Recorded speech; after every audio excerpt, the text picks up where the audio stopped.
Oh, I have to tell you, Dana, remember when they had the Puxatawny Phil? Do you know who that is? Mm-mm. That's the little rodent that predicts winter. Oh, yeah. And he comes out. But they back in winter when that happened, I remember someone leaked that he's a Republican, so now they're shadow banning him. Really? Mm-hmm. It's kind of funny. I mean, it's kind of... It's good. Anyway, John Hamm. John Hamm is a ham. In better news, John Hamm is a, by the way, great dude. Obviously, he's a stud. Obviously, he's good looking. I'm sure he's tired. I would never be tired of being called good looking. I'm sure he is, because it feels like it takes away that he's good. I would be flattered if anyone had ever written a review about me saying, despite his good looks, and then the rest of the review, stunningly attractive does not begin to express. But John Hamm, what's great about him, and there's not that many of them, like leading man, brilliant dramatic actor, Mad Men, literally am possessed by that show. We just watched the entire last year, all of Mad Men. So that's brilliant. And then he's a comedian too. Yeah, he's he was funny. great on SNL. And he likes comedy and he gets into it. He was also in The Town, which was I love The Town. Ton of a movies. Badass movie. Yeah. And he loves to be in the comedy world and get in the mix. Sort of got that Tom Hanks vibe where he likes to get in, and Alec Baldwin, those guys just get in there and be funny and come to the show and do whatever you want. And he's also popping in movies and Bridesmaids, of course, and some other ones. So I like the guy. I don't know him really well, but I see him out. He's on Curb too. Also, I get a little offended when all the other guys are on all these comedy shows, and you go, "What about the comedy people, the actual comedy people that do nothing else and never been accused of being good looking?" And in reviews, they only get, "This chick would never be with this motherfucker." And I'm like, every single movie? Yeah, we don't even know who the leading lady is, but not a chance. There you go. This perennial virgin, David Spade, tonight on Action News. I'm Tony Fanabo, and we're out and he goes, this Vendetta movie, Place. Where this David movie Spade stars Fuckface, whatever his name is. I'm like, you can't even look to see what my name is because you forgot it for 1 second. Fuckface McGee is starring once again in some dog shit. You know what they said on The Wrong Missy? The best review I got was, it's a delightful piece of shit. That's what a guy said, and I go, okay. Damn, I love the way the metrics are different rather than box office. They say, what was it called? Missy what? World Missy? Wrong Missy. Wrong Missy. Got like 2 billion minutes of views. So wasn't good. it something like that? But no one will give it up. They're like, I think it was the 8th best movie of all time on I give Netflix. it up for 2 billion minutes. Yeah, and they're like, but I mean, a lot of the reviews are like, I watched it all and laughed a lot, but don't worry, it's shitty. And I'm like, well, for a shitty movie, you could do worse. The third time I saw it, I was like, "Hi, I'm Johnny." Backhanded compliment. Yeah, that's how it was. It's like, because they have to tell the reviewer buddies they do not like it, so they go, "It's funny." I mean, I don't like it. Don't get me wrong, but I did laugh. You know what? I found myself is the other key. Not very witty, not very charming, sometimes stupid, but I found myself laughing several times. I'm Johnny Backhand for passiveaggressivenews.com. Listen, speaking of bad reviews, John Hamm gets none. He's good.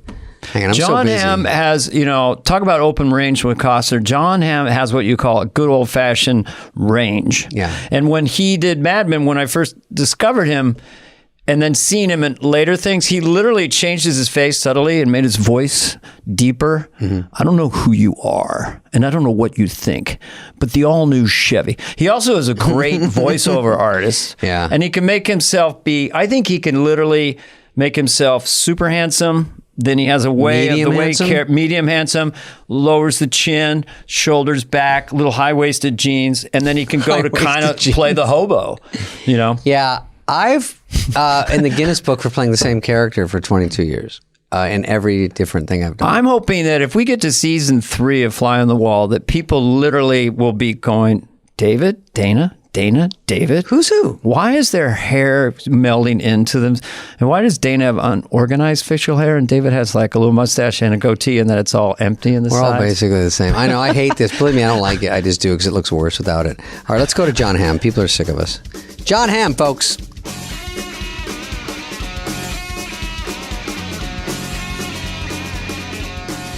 All right. Here comes the funny. I heard the Regal Beagle flying in. This is it, man. This is not gonna be. We're That always should be your gonna nickname, Spader. Eagle Beagle. You can always test how old people are. If they see a shirt that says Regal Beagle, either get it or they don't. And no one gets it. You do. Mm-hmm. I do indeed. John, it's good to see you, bud. John Hamm is. John. Oh, we already introduced him, right? Okay. Do we start? Yeah, right. We've been going for about 20. So when you get up in the morning, you have your list. You're going to do this. Call this person. Podcast at 11 with Spade and Carvey.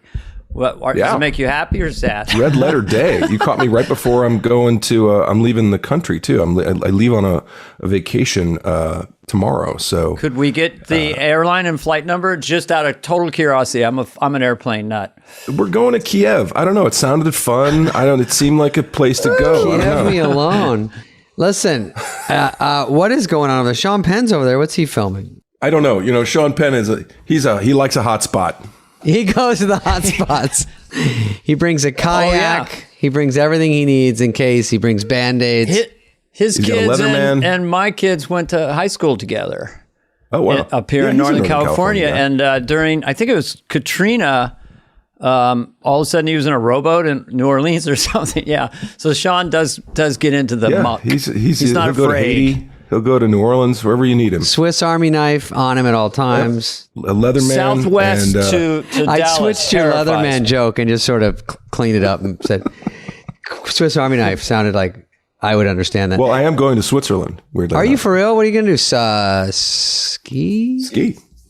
Yeah, I've never been skiing in the Alps. I've never really learned how to ski. Place. Well, wait a minute. Were you someone who could ski as a kid, as a young man? Here's what my first ski lesson was. It was in St. Louis, Missouri, on a frozen golf course, and my friends who all knew how to ski said, just keep your skis pointed and keep your weight on your downhill ski, and then pushed me, and so I. Wow. Immediately couldn't figure out. They're both pointing downhill for me, so I didn't know which was which, and I immediately fell down. The parents at school, they'd all come in on crutches like around December. You know, they'd go to Lake Tahoe to ski, and then they'd all be kind of in a boot for a while. Yeah, we had a big diaspora of rich kids that went to Aspen and Breckenridge in like Colorado. That was the move, but I was not wealthy. Wow. Let me tell you about my first skiing, Dana. Give me 20 minutes here. I went to I ski, I snowplow, I ski like I'm looking for a contact lens, you know. Okay, sure. So I'm not good. My friends go, the best way to learn is go to the top of the hill, but it's really to ditch me, you know. So I have all the green runs. I go, let's go down Pop-Tart. And they all go, no, we're going to go down Devil's Ballsack. I go, no, that one sounds hard. I go, listen, I worked it out. We're going to go down Santa Claus into Jelly Bean and then into Candy Corn and then Pillow Town. And they go, no, Hitler's abortion. Here we go. You're like, no. Yeah. Hitler's abortion. Here we go. And I go, no. That one, it's not on the map, but that sounds hard. It's not even a thing. It's going to, and so... The point is, Dana, some of those sound hard. I'm enjoying this very much. Did that chunk ever find its way into your stand-up? That was in my last special. Okay, got it. Bit alert. I remember it, but I was too kind to bring it up. Yeah. I dodged a train, not a bit. Cross country skiing with my brother and his wife, and in the woods, lost noise, and then suddenly a train, and we dove into the embankment. Not funny, but very interesting. A train. You didn't see the tracks? We did. The tracks were covered. It was really quiet. Maybe we were kind of yelling or whatever. And it probably was. It was coming around a bend, and then. Wow. I mean, it wasn't like 1 second we would have been dead, but it was like 5 seconds. Just proves the old saying: never go cross country skiing. Yeah. And always dive away from a train that's coming at you. That's what I say. Now, what's your favorite podcast you've been on so far since the pandemic, John? Because we want to try to top it. This is up there. I was very much looking forward to this. Now, I know both of you sort of separately, and here and there, but it was a very exciting thing to be asked to be a part of. So, I mean, the jury's still out, but I mean, I guess it's show business, but yeah, we're thrilled to have you on the show. Thrilled. We did a deep dive. We do our homework. John's from St. Louis, Dana, where my daughter lives. Mm-hmm. Isn't that real? St. Louis, Missouri. What is she doing in St. Louis? Well, actually, I'm sort of. Yeah, sure. Well, we'll get to that later. We all do, Woody Allen. Don't mean to be didactic or facetious. No, you're a wonderful guy. No, he's a beautiful, intelligent woman. It's just that the location is sensitive. I fear rock croppings, older age. Sorry. She lives where it gets a little more good looking towards Springfield, where Brad Pitt's from. Okay. That's a good plan. Fair enough. I like it. Oh, here's Brad Pitt from Once Upon a Time in Hollywood. Go ahead, Dan. Yeah. Let's face it, buddy. This is Leo. Let's face it, buddy. I'm a goddamn husband. What'd that guy say to you? You want me to go to Italy and do Italian movies? Don't cry in front of the Mexicans. Look, I'm your gopher, man. And I kind of like watching your house up in the hills when you go off and do your things. But where I come from, going to Italy and doing an Italian movie ain't the worst of it. Did you see the movie, John? I did, yeah. I was like, has John seen it? I was wordlessly enjoying that. Do you watch your movies and television shows? Yes. I wouldn't say I wouldn't say I seek them out, but if they happen to be on and I'm in the mood, yeah, for sure. Because John Lovitz on Monday would be down the hall with a VCR watching Saturday Night Live, John knows this, and laughing his ass off at his sketches. I always felt I would look at him, but trepidatiously, feel like I'd be too critical or too self-conscious, it's funny, I guess, having done, we did 90 some odd episodes of Mad Men. So I'll put, if one happens to be on and I'll click on it, I'll go like, oh, when was this? Like, what was going on in my life and what was happening? And sometimes you go, wow. I remember that day it was cold and we came to the set late. Yeah. There was a problem with the lights. Or sometimes I have no, the show debuted over 15 years ago. I think the debut was 2006, so whatever that is, 16 years ago. Yeah. And it went off the air in 2015, so that's 7 years ago. So it's a very weird. It's like, well, if I was in a show that good, I think I might look at it. Like Burt Lancaster, I did a movie with him once. He goes, "How are you going to be in television? You've got no chin." So I don't look great in a profile. Like I'm going to be, so. But if you have a movie star head, yeah, he does. Movie star heads are different. There's, I don't know, James Brolin from back in the day. Brolin's got a big dome. And it's just a good cranium and then a chin. I'll tell you, it puts you in your place too, being in the SNL makeup department, because you see all of the heads of all of the people over the years. Oh, right. Yeah, sitting there lined up like little soldiers. And I will say I was probably in the top 1 percentile of head size in that room. I think only Affleck and Brolin had me really on head size. Affleck has a noggin on him. Who told me? George Siegel. I did a show with him, and he said, "I have a movie star head," meaning him. He said, "You don't," meaning me.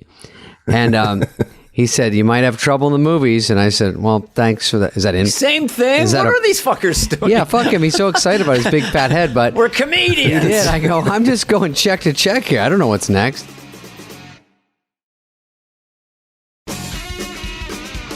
But I have a 2-part question for John. Is okay? It? Okay. I have a 3-part. Can I first just insert? Sure. Insert, because we'll get it out of the way. My Don Draper impression. Yeah. Oh. Yes. Don Draper is asked to give someone a ride to the airport. I don't even know you. That's it? Wait. That's it. No, that's not bad, though. Well, I can't. It's a soft one. I don't even know. Is that your hook, John? Is that line is your hook? I see it in memes. He's on memes a lot. Oh. On Instagram. Yeah, I've seen some of the memes. I don't know if that's one of them. I know there's one of me like laughing and drinking that it gets used quite a bit, but that might be a GIF. Might be a GIF. Let's not. It's a blurry line. I don't want to confuse the issue. Yeah. No one in the history of film or television has made smoking a cigarette cooler. Maybe McQueen or Bogart, but it's pretty rare company, that's for sure. You really got that. It makes you cooler down. For sure. I mean, well, it makes you sicker. Yeah, there's a big debate. That. Is it worth it to smoke? Look, the science isn't in. Table the lung damage. Let's just go with how hip it is. to the way you did that. The science is on its way in, but some early reports say it's bad for you, but I say it looks cool, so it's sort of a coin toss. I say, do your own research. Yes. All right, I have another quick, a 30-second compliment. Let's get Joe Rogan in on it. We compliment our guests here, but this is just an observation from me, is that when I watched Daniel Craig doing James Bond, then I met him at the Oscars, name drop. Go. And he's still Daniel Craig, but he does this thing that becomes James Bond, and I felt that you did the exact same thing on Mad Men. You have John Hamm, and then either your jaw or your shoulders, just like, just an interesting connection for me. I really felt that. So there is a part of it, that's very, depend. Obviously, when I'm wearing the suit and the thing and the hair slicked back and all that stuff, it's obviously very different. The way you carry yourself and everything. There's very much I am playing a character on that. It's not just me wandering through my day. Daniel Craig is a character actor, and I think you are too. Yeah, I mean, I remember the first time I hosted the show, we had several Mad Men sketches at read through. 27. Yeah, sure, they load them up. Hey, because you're going to get one at least, so you might as well throw everything. Well, one made it on the air. Yeah, for sure. But it was funny because I had spent the time up to then doing other sketches and reading, various funny parts and this and that's. And as soon as it got to the Don Draper, I sort of dropped into the Don Draper voice and everybody kind of went, oh, it's a character. Every girl slid off her chair. That's what that sounds. That's what that sounds like. And the cadence, the rhythm. I mean, you're married with the writing. Very much that stuff very, too. Very cool. David, did you have something before I interrupted your 20-minute question? Thank you, Dana. I'll get back to you, John. I have too many. One was I was at the Mirage this weekend. Oh, I appear there sometimes. Whoops. But I was first I saw on TV, I watched Mr. and Mrs. Jones. Keeping Up with the Joneses, yes. Yep. Is that what the final title was? Yep. Yeah, they went with that. And then, and he's a stud in that. And I go, you work with Zach and Gal. Is that how you say her name? Gal? Gal. Yeah. Yep. Gal Gadot. Great. Or Gadot. Yes. Jesus Christ, she's beautiful. And then, it's arresting. Thanks. I mean, I'd be sick. So You're welcome. you did a good job in that because it was so funny. I was about to see you and I was about to come dink around and look at your stuff when I got home and I go, ooh, I get to watch this. And what a fun sort of different movie to be in. And then I was with Ray Romano. We do shows together and we golf sometimes and then talk about a quick impression. I think, Dana, he does a Ray Romano. Everybody kind of does a Ray Romano, right? But I'd never heard one like really. Lord. And I fucking work with them. Well, there was a joke that we had going on. I forget who started it. But it was always like that you could do Brad Garrett and Ray Romano very like having a conversation. Ray's back here. Oh, come on. And then Brad Garrett is Raymond. So it's just back and forth. Come on, Raymond. Come on. It's mice and men. Yeah, it's really Lenny and Squiggy. It's different versions. That's it. See, I love micro impressions where it's just the essence. You don't need to say anything more. I love Ray. I mean, everybody loves him. It's been established at this point. They named a show after that concept. But he's awesome. Super sweet. Here's my Barney Fife. Ange? So that's only one word. All you need. Barney Fife. Hello, Andy. Yo, Ange. Here's my Christopher Walken sees a magic trick. Quick. Wow. That's it. We're done. Boom. Hey, boom. Dana, did I tell you, and John, you can listen, when when Aykroyd said we should do Mayberry, me and him, that was back after Coneheads. He goes, maybe we should do Mayberry RFD. I play Andy Griffith. You play You got to save the money. You got to save the money. And then he was always very business. We went off about aliens. But yeah, I love Danny Aykroyd and that we should have done it. Well, let's think for a second of a John Make it happen Hamm, on the podcast. David Spade. That is too late, I guess. Can we put you me and John, yeah. in a series, live streaming? We call Ted at Netflix. Ooh. You're already on FX, Hulu. You're everywhere. But by the way, non sequitur, I love the Apple commercial. Oh, thanks. That's right. What about John Hamm? Or what happened? Everybody but John Hamm. I mean, that is so. That was the name of the commercial. Was that the name of the commercial? Yeah, that was the name of the campaign. I love it because they say it on the top in quotes when you get your call sheet. everybody but John Hamm. The Hammer. The fucking. That's just like a great commercial. Yeah, he did a good job. Wrote that, and just the way you played it was hysterical. It was funny too. Like my friend, a guy who I've known, who's a buddy of mine. You guys may or may not have met my very tall friend named Tall John, who is the comedy writer. He used to write for Sarah Silverman's show. Oh, he works with Sarah. Yeah. Yeah. I think you've met him at Largo or something. And he's hard to miss. He's 6'10", but he used to write promos for the WB back in the day. He and Drew Goddard and this guy Wayne McClammy, who was directing it, and he used to direct the promos. Mm-hmm. So it was like we used to all go out and get beers and stuff and hang out in the late 90s in LA when we had no money, and we would go to Largo or we would go see comedy or what have you. And now it was very strange to like see that dude on a set of a commercial that I was sort of nominally the star of, which was pretty cool. Well, the tall guy, he would be at Sarah Silverman's roof party. He would actually stand on the sidewalk and we'd be on the roof.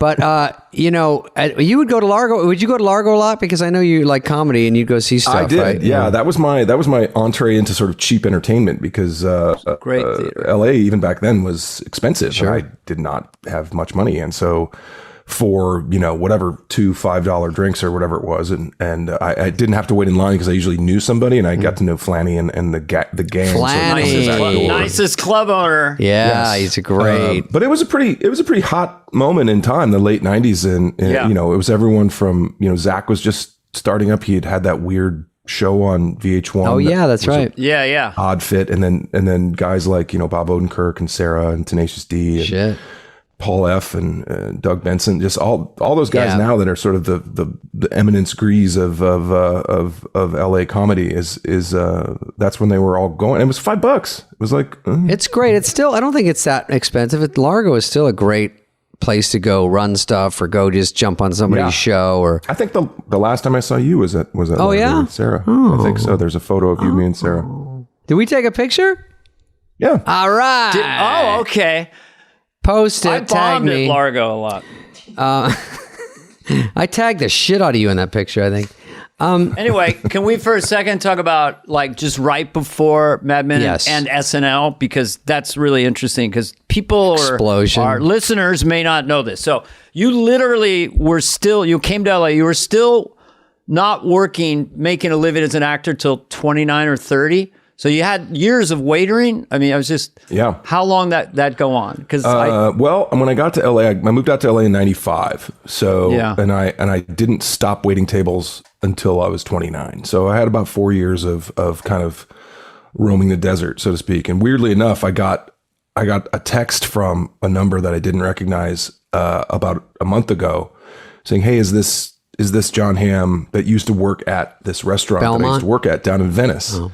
And I said, okay, I haven't, yes, this is, but that's a very weird way to refer to me, but okay, yes. Yeah. And it used to be owned by Dudley Moore and Tony Bill. It was called 72 Market Street. It's not there anymore. Mm-hmm. But it was like a really cool Venice restaurant, Sean Penn and Angelica Houston and Robert Graham and all the cool West Side folks would hang out there. Mm-hmm. And I was a waiter there. And so, that was the first time I ever saw paparazzi. Richard Gere came in with someone who wasn't Cindy Crawford. He had just broken up with Cindy Crawford, and it was it's a big deal. Yeah. So anyway, they were having a reunion of this thing, so they're trying to get everybody that used to work there. And fun fact: the guy I worked with at that restaurant left the job to go to Juilliard, and I didn't see him again until the pilot of Mad Men, where he played the young tobacco executive, like the younger protege version. Oh, so wow. Did you wait on famous people like that you admired and stuff? Did you wait on famous? The only time I really waited on anybody famous was Don Henley once. Ooh. Oh, okay. Couldn't have been nicer. I love Don Henley. There was a run there when Mitch Glazer, who you probably know, Dana, or maybe you do Kelly too, Lynch David. And Kelly, they're neighbors now, and I used to go and run catering at their house. Which was Mitch was weird. an old Wow. I heard you worked on porn sets as a fluffer. Did I read that right? What does that do? What does that mean? That was my first question. There were no genitals touched. I was in the art department, believe it or not. There's an art department? Art department for porn? Yeah. I mean, it was soft core porn. It was like, Skinemax. Was it Emmanuel? late night, whatnot. We shot in these dismal, dingy places down in LA, downtown. I love it. These stages.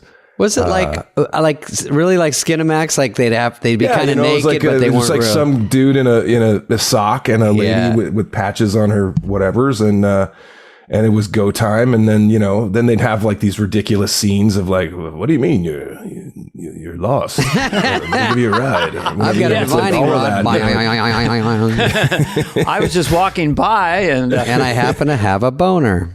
But right here, I got an extra one. You want to borrow one?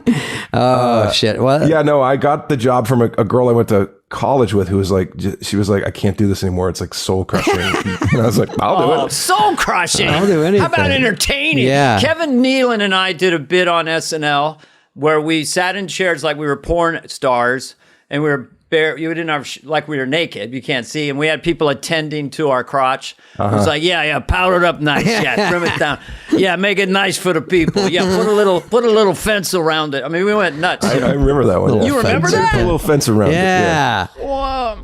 John knows SNL. John is. I watched the monologue this morning where you were an ad guy. Of course, you knew you're going to have to do an ad one. Yes. I thought it was funny. And Bill Hader, you kept saying, "No, ma'am," and then he goes, "I'm not a ma'am." And then you go over here and do something. Then you come back to him, and then Andy Samberg trips you up. But I thought that was funny that you can actually think of them on your own. No, that was funny. I've done it. I've hosted 3 times as well, John.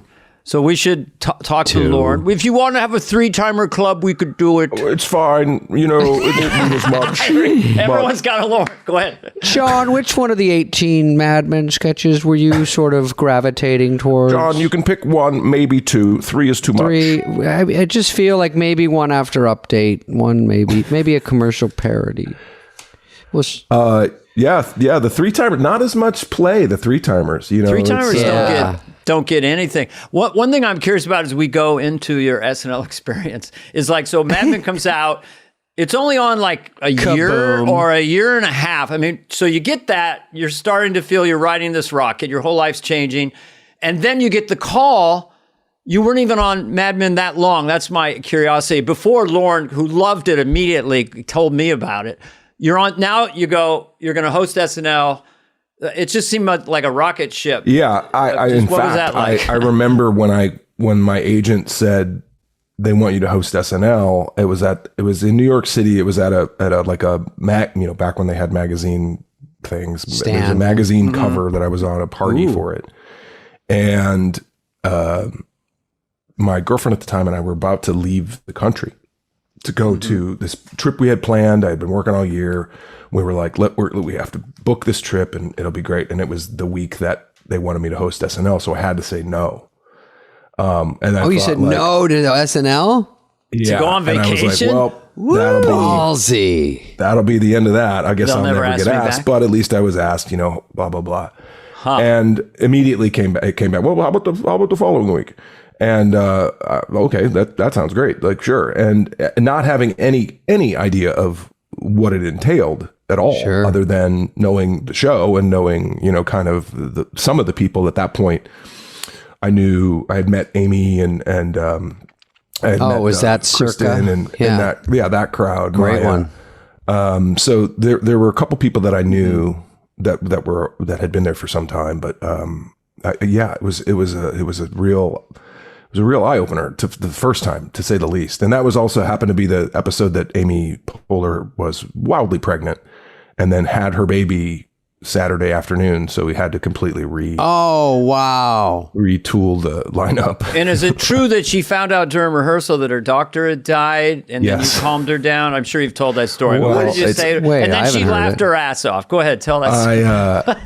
I was sitting next to her. We were shooting a thing with Jimmy Signorelli. Yeah. The late, not even it was late, but the late great, so to speak, filmmaker guy who did all the pre-tapes. Yeah. And we're sitting there, we're in some weird office space in Midtown. And Amy is, 9 months pregnant. And I'm sitting there and it's a Don Draper. Here's how to pick up ladies. Like rule 1, be Don Draper. Like, okay. And so it was really funny. Non-stop. Like Fred Armisen is playing the guy who's like, hey, maybe you want to go on a date. And they're like, get lost, weirdo. And then I'm like, hey, how about it? And Polar's line is, let's get me out of this skirt. I want to have that career. Can I go back in time? I want that So life. it was really funny, but we're sitting there in the makeup chairs. You know, they have the kind of temporary thing with the lights and the mirrors set up. And I don't know really anybody, especially the makeup artists or the hair people or anybody. I'm just, okay. And kind of going along. And then Polar gets a call and, hello, yeah, I can't, what? I mean, you gotta be kidding me. And then immediately starts to like get emotional and sob and stands up and walks kind of behind a thing. And I'm hearing like sobbing, like, and I'm like looking at the hair, the makeup person is like frozen. I'm like, what's what happening? do we do? And what do we do? Like, do we go home? Like, show off? What's happening? Do we recast? So it's like, this all takes place in about 35 seconds. And she comes back from around the little fake wall and has clearly been like crying. And everyone's like, Amy, oh my God, what's happening? She's like, you won't believe this. I just found out my OBGYN, who's been with me through this. This is her first child. Has been with me for this whole trip. He just died. God damn. Like, no way did this happen. And I was like, oh my God, Amy, that's terrible. But this is like a really big thing for me. So can you pull your shit together like now? And she immediately was like, bah! Like laughed, like cracked up. So I was like, thank God. That could have gone two ways. That landed nicely. My question for you about Jim Signorelli is, if you're shooting something on a Saturday or was this during the week? It was during the week. Okay, good. That story like started to Thursday not check out. Yeah, okay. Because I think people at home don't realize when you do SNL, and if you're a host, you for sure probably don't get, like, the first night is kind of easy. You meet Lorne, you go to a Monday meeting, and everyone kisses your ass, and you're like, this is John Hamm, and then everyone politely applauds, and they go, next week, Sharon Stone. Everyone goes, yay! And then you immediately feel like an asshole. The inside joke every week. Inside joke we do every week. But then you kind of go to dinner at Orso, or I don't know what you do, or you just leave, and then you go, this isn't too hard. And then Tuesday, you come in, and it's writing Wednesday day. Is where it's, Wednesday is the crazy day. Yeah, Tuesday's Tuesday's Orso dinner night, and the host comes back after. Dinner. Yeah, and then writes and hangs out. And I think that's when, even when I went back to host twice, not three, which they're really not giving parties for the two-timers for sure. So I go and they go, and even knowing the drill, I'm at Orso nervous going, I think I got to get back there. Like, I want to get back there and just go over everything because I'm fucking starting to freak out that I'm not. Because even Tuesday day, no one does anything. And then no one's getting written. You're like, guys, we have all this time we're wasting. But every week, the same thing. Pizza, just hanging out, wasting time. Time. The entire system is based on procrastination coming from ADD. You can't really focus until there's a hard line. We got to go now. Yeah. You know, so when you walk in there, were you more, okay, you did it 3 times. What was your nerve rate coming into that office on Monday, sitting there with all these sketch players? Where were you? Were you at a 10? Were you sort of naive, like maybe this will be fun, or what were you? Maybe it'll be fun. Maybe fun adventure. It's true. You go, maybe this will be fun and easy, and then you quickly turns. You go, God damn. Well, David's right though. Like, there's nothing on Monday that is really, if you haven't done it before, that suggests this is going to be terrifying. So they start you out it's a bit slow. Backloaded. Everybody's like calm and relaxed, and they're pitching ideas that'll never make it. The first time I came in and we had the meeting on Monday, the writers all came in dressed in 60s gear.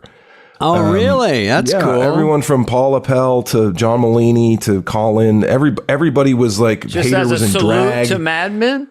Yeah. Oh, yeah. wow. Hader was I've in never drag. heard him do that. Lutz was dressed up like Joan. Like, it was hysterical. Amazing. Like, they all just raided the costume department and came in like that. So they're in awe of you at this point. Which is nice. I was like, okay. Well, they would love to be able to. Comedians want to be able to do what you do. You do comedy and that. But yeah, we kind of respect So, but actors. it was weird. It was, there's nothing to suggest like, oh, this is going to be terrifying until Wednesday when you have a packet of, 25 50? sketches that you have to read at that table and try to get laughs. And you've seen them for exactly, maybe an hour or two to kind of go through But them. you can't. I'm sure you don't even get to all of them. There's no way. No, I mean, not at all. There's no way. I mean, it's a phone book size thing. And of writers sketches. come in just to tell the Hey, crowd. can you do a thing? Can you do a thing where you do a voice and it sounds kind of like okay, you do that. Right. Yeah. Which one is this? I'm sorry. What? Right. And then you're kind of Russian in this one, but not Ukrainian. Just play that a little bit. And then you're like, Yeah. Exactly. okay. You don't And have they're to like, sound exactly like an elephant, but just do whatever you can to feel like right. Go. your head spinning going, and then Lauren's And it's like, every 5-6 seconds for about an hour until you go in that packed room with a low ceiling, and everyone waits for Lauren. And then he comes in and regally starts the read through, and it's like 4 hours of cold reading, essentially. Cold reading. Yeah. solid BO, like off the charts. Everyone in there is sweating and grossed out, and there's no ventilation. Someone goes, crack. Lauren will go, crack the window. And then someone reaches back. I got it, Lauren. That would be me usually. I got it. Fade in. Get it, David is a waiter in an Italian restaurant. David goes to the table. David puts down the water. Dana, I wrote this stupid one for Farley when we had no ideas. I wrote Goo Goo in the honey pot, and where he was so stupid, but it was like an 8-foot honey pot, and then he gets in there and he's stuck in honey in a diaper, and he keeps crawling out, and he's covered in honey. And they go, Goo Goo, were you in the honey pot? He goes, no. I go, I saw you in this area, but he's Perfect covered for Farley. Yeah, and he goes, David, you think we can do it? I go, it's just stupid enough it might work. So I hand it in, knowing I'm light that week, and then Lauren gets through, and he goes, Goo Goo in the honey pot. And then he turns the whole sketch over and goes, Wayne's World cold opening. I go, oh, he skipped it. I never heard him skipping it. Unheard of. He didn't skip when I did Funny Little Poopy Head, and I had. He should have. I did Funny Little Poopy Head with Jan Hook. She was Mrs. Funny Little Poopy Head, and I had massive stage direction where Lauren had to say Funny Little Poopy Head over and over again. And with his voice, Funny Little Poopy Head is sad. Funny Little Poopy Head sits down. It's like that thing that Funny Little Poopy Head. And he bailed on your sketch because that sounded funny to me. With And Farley, he never mentioned it. I know Farley would have crushed it. Farley would have killed. I think Sandler later wrote one. It's like not even writing. That one isn't even really writing either, but I think he put one where it's a film piece like for Signorelli where he's in a pool and he just puts all this suntan oil on, and then he just tries to get on the raft for about 4 minutes. He can't get on the raft. And he can't get on the raft. Good. And he's going, oh, God, which, Flipping we've out. gone to that well before, but it seemed to work. Never not funny with Farley. Yeah, and then I think that one even got like at least read. Laura, and then it's the sketch is like one paragraph, and then Farley struggles and screams for 45 minutes. Yeah. And Farley then falls down. Dennis used to go, "Hey Farley, you got Farley falls down. Anything else in the tank? Anything else for us? Dennis Any would other just moves?"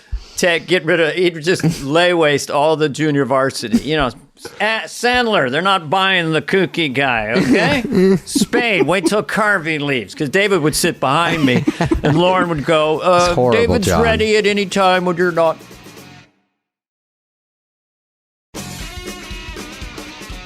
But back to our guest, something that I love, I love this. Yes. I love Bill Hader.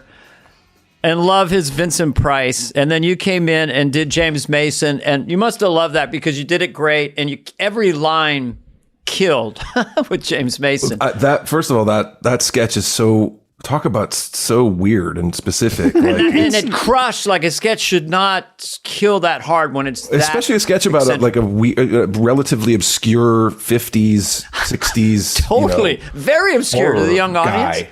Tell me it, Dane. I didn't clearly see it. nobody knows who Vincent Price is in the Clearly. audience. It's just a funny character. He's got a fake bird, and it's all black and white. And he's like, I don't even know if he's really trying to do a really accurate, but it's just a funny, hello, I'm Vincent Price. Yeah, it's just kind of just off-putting. And then Fred Armisen as Liberace is... it's just, and Fred could all do all that all day, very musical. And then it's like a TV show, and it's going badly, and he's getting frustrated. So, The James whole Mason, trope of bringing in special guest. I mean, now we have our special guest. Yes, isn't this a great show? Gloria Swanson again. Like no one has any sense of who that is, except that she's a weirdo. It's got a lot of views. I think people those get passed around. You know, I had to, we did that for Dress, and it was Dean Martin at Dress, and really. So, and it kind of fell flat. I guess my Dean Martin wasn't very good. Hard. Also, Lauren was like, well, here's the problem. It's a drunk playing a drunk, and it's a hat on a hat. Hat on a hat. Hat on a hat. That's very Lauren. That's a big one. Who else can you do? Right then? What? Really? At like 10:30 on Saturday night, the show's on in 45 minutes. Yeah. Come up with another obscure impression that will make sense. Weird, and you can get a 10 out of 10 on it and nearly nail it. And so Hader comes in my dressing room and he's like, "Hey man, I don't know." I said, "This is gonna sound weird." I said, "I can kind of do a James Mason." He goes, "No way, do it." And I was like, "Perfect." Well, Joe, I don't know. And that's it. And he goes, "Perfect. That's it. That's done." And I think he and Mulaney had written the sketch together, so I can't remember who wrote it with him. But then we did that, like, and again, that was at 10:45. So we're all up in Lauren's office, like, so John's gonna do. Is it James Mason? Okay, that's gonna change from Dean Martin to James. So get out on the cards. None of the lines changed. It was very casual. He was an alcoholic, right? He was drunk and lascivious. It was just funny, sexually inappropriate. Yeah, it was just hysterical. Yeah. But that's impressive. The reason I could do that is because me and Paul Rudd, growing up, we loved the movie Heaven Can Wait. And I saw it. James Mason plays the angel who kind of shepherds Warren Beatty's journey, whatever it was. Yeah. But his line is, "You're dead, Joe." And so that's what we would always say to each other randomly. "How you doing, Charles Grodin and Diane Cannon. Joe." Diane Cannon, the whole freak. Charles Grodin behind the curtain. Perfect. Fucking great movie. Jack Warden. Oh yeah. Hey Max. So that Jack was that Warden has one of the best lines in all of cinema, I think, in a little movie called Shampoo. Oh, wait a minute. I saw it a month ago with my wife because we see it every year. The movie's so good. And the line is, "Now that's what I call fucking." So he catches Warren Beatty. He doesn't realize it's Warren Beatty fucking his own girlfriend. His own girlfriend, very Julie impressed Christie, with the skills but he sees involved. him through a doorway, and he goes, "That's what I." Geez, you're a Warren Beatty, 70s Warren Beatty. Shampoo, Heaven Can Wait, the Parallax View. I mean, there's nothing better. The Parallax View. Wow. I've gotten to hang out with him on quite a few occasions. He's a great guy. The stories are. You cannot have a dinner that's less than 3 hours with him. I hung out with him once. Yeah, he's very bright. Let's see if I can find that. Yep, there it is. Oh, shit! Wow. So what year was that? Were you? That was probably 2016. He just showed a picture, everybody. Did he reach out to you, or how do you guys have dinner, or did it mutual? He was a fan of the show. He would have loved that show. Because were you getting cold calls? Kind of, yeah. Some stars, And then he and Annette had some friends that, like, one of them was a guy named Bill Pope, who was the director of photography for Baby Driver. So I think that was probably around Baby Driver. Let's not forget Baby Driver.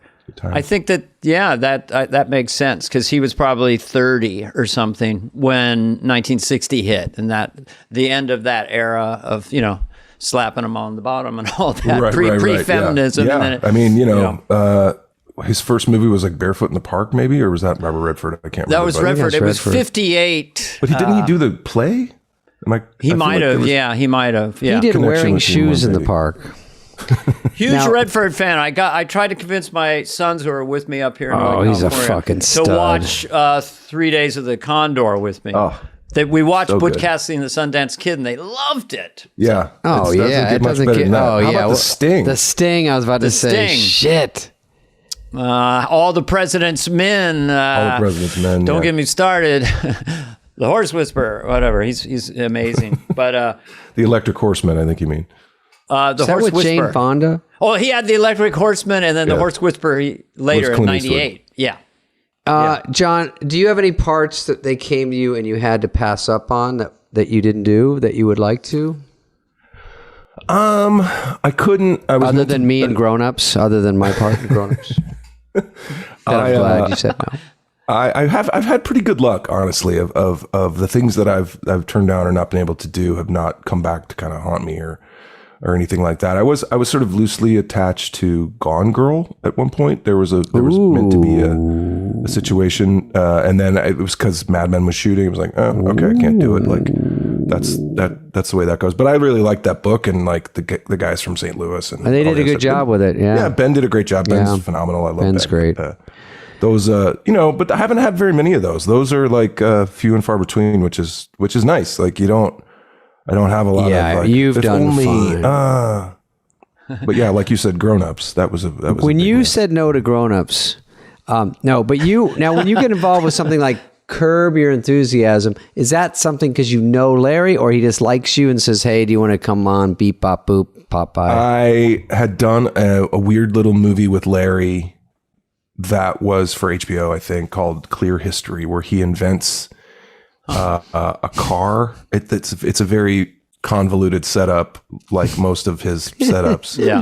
And he invents this car, and it goes sideways, and he forgets about a lot of the. And I play the guy that owns the car company, like Elon Musk or whatever. And we had a really good time. We shot it in Boston with Greg Mottola, and had a great time doing it, and made each other laugh so much. We had so many great people in that film too. We had Michael Keaton, we had Hader, Jimmy Tingle. I mean, like all these Boston comics. Jimmy Tingle, wow. Jim, what a great name. Yeah, stand up. Yeah. Yeah, we had all these like Boston comics that were bopping around, coming in and out. And it was really fun and funny. And we got to know each other a little bit and played a little golf in Boston. And ever since then, he's kind of kept me in mind for stuff. And I've been able to do the show a couple times. It was always really fun. Yeah.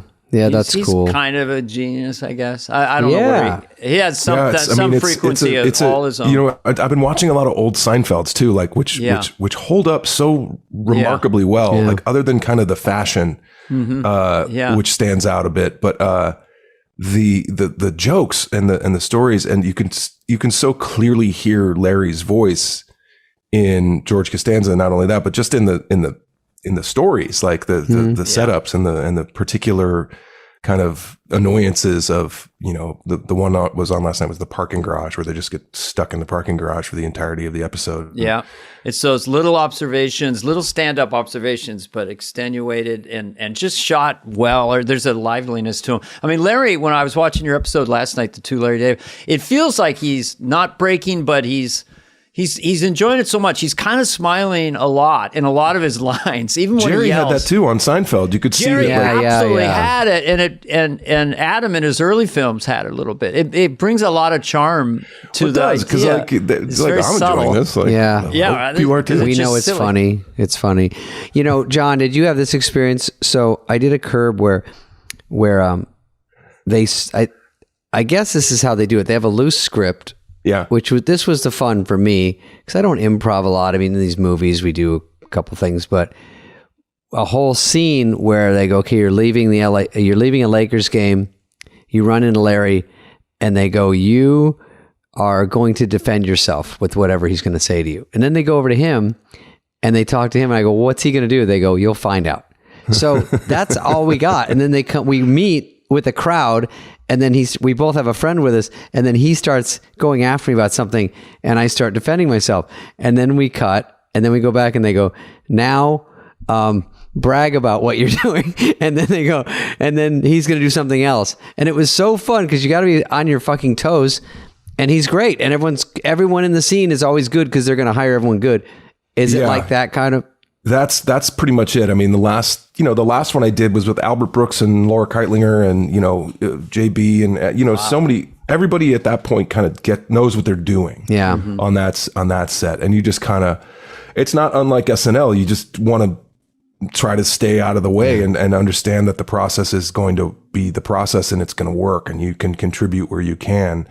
And that was my, I was able to do that and pitch ideas and say like, what if I'm, this, or what if I'm that? And so what kind of ideas would you pitch? And were they I had that. My idea for this last one was that my character, I'm about the least Jewish person in the universe. Like I'm a Roman Catholic from St. Louis, Missouri, Lutheran. But I said like, what if I'm just like, understand, like I'm trying to like pepper my conversation with like Jewish phrases and words, and but I get them wrong, or I'm almost right with them, and they thought that was a pretty funny idea. And they don't. It rubs them wrong a little bit. And kind of like, what do you? That's not what you want to say. Like, yeah. But delivered with like the ultimate confidence, like most, that thing in LA of people that do 100% wrong, but saying it out loud and proud. That's my life. That's my whole life. I know, it's amazing. People with no information have. Yeah, fake until you make it. What's the one thing other than Mad Men? What are the couple things that people stop you and they know you from? What's the easiest stuff? Oh, the fucking town guy. It's a great movie. I love the that town. In I get that in Boston, and I get that in airports. The TSA love the town. Yeah. The TSA loves it. Yeah, I see the town, and that's one when it comes on, unless one of my movies is on. If it comes on, I watch the whole thing, unless Benchwarmers is on. And so the town is such a badass movie, and I love it's all Boston. It's all fucking weird. Not weird, it's just cool. It was a really fun one to make, too. Like, we were all everybody was...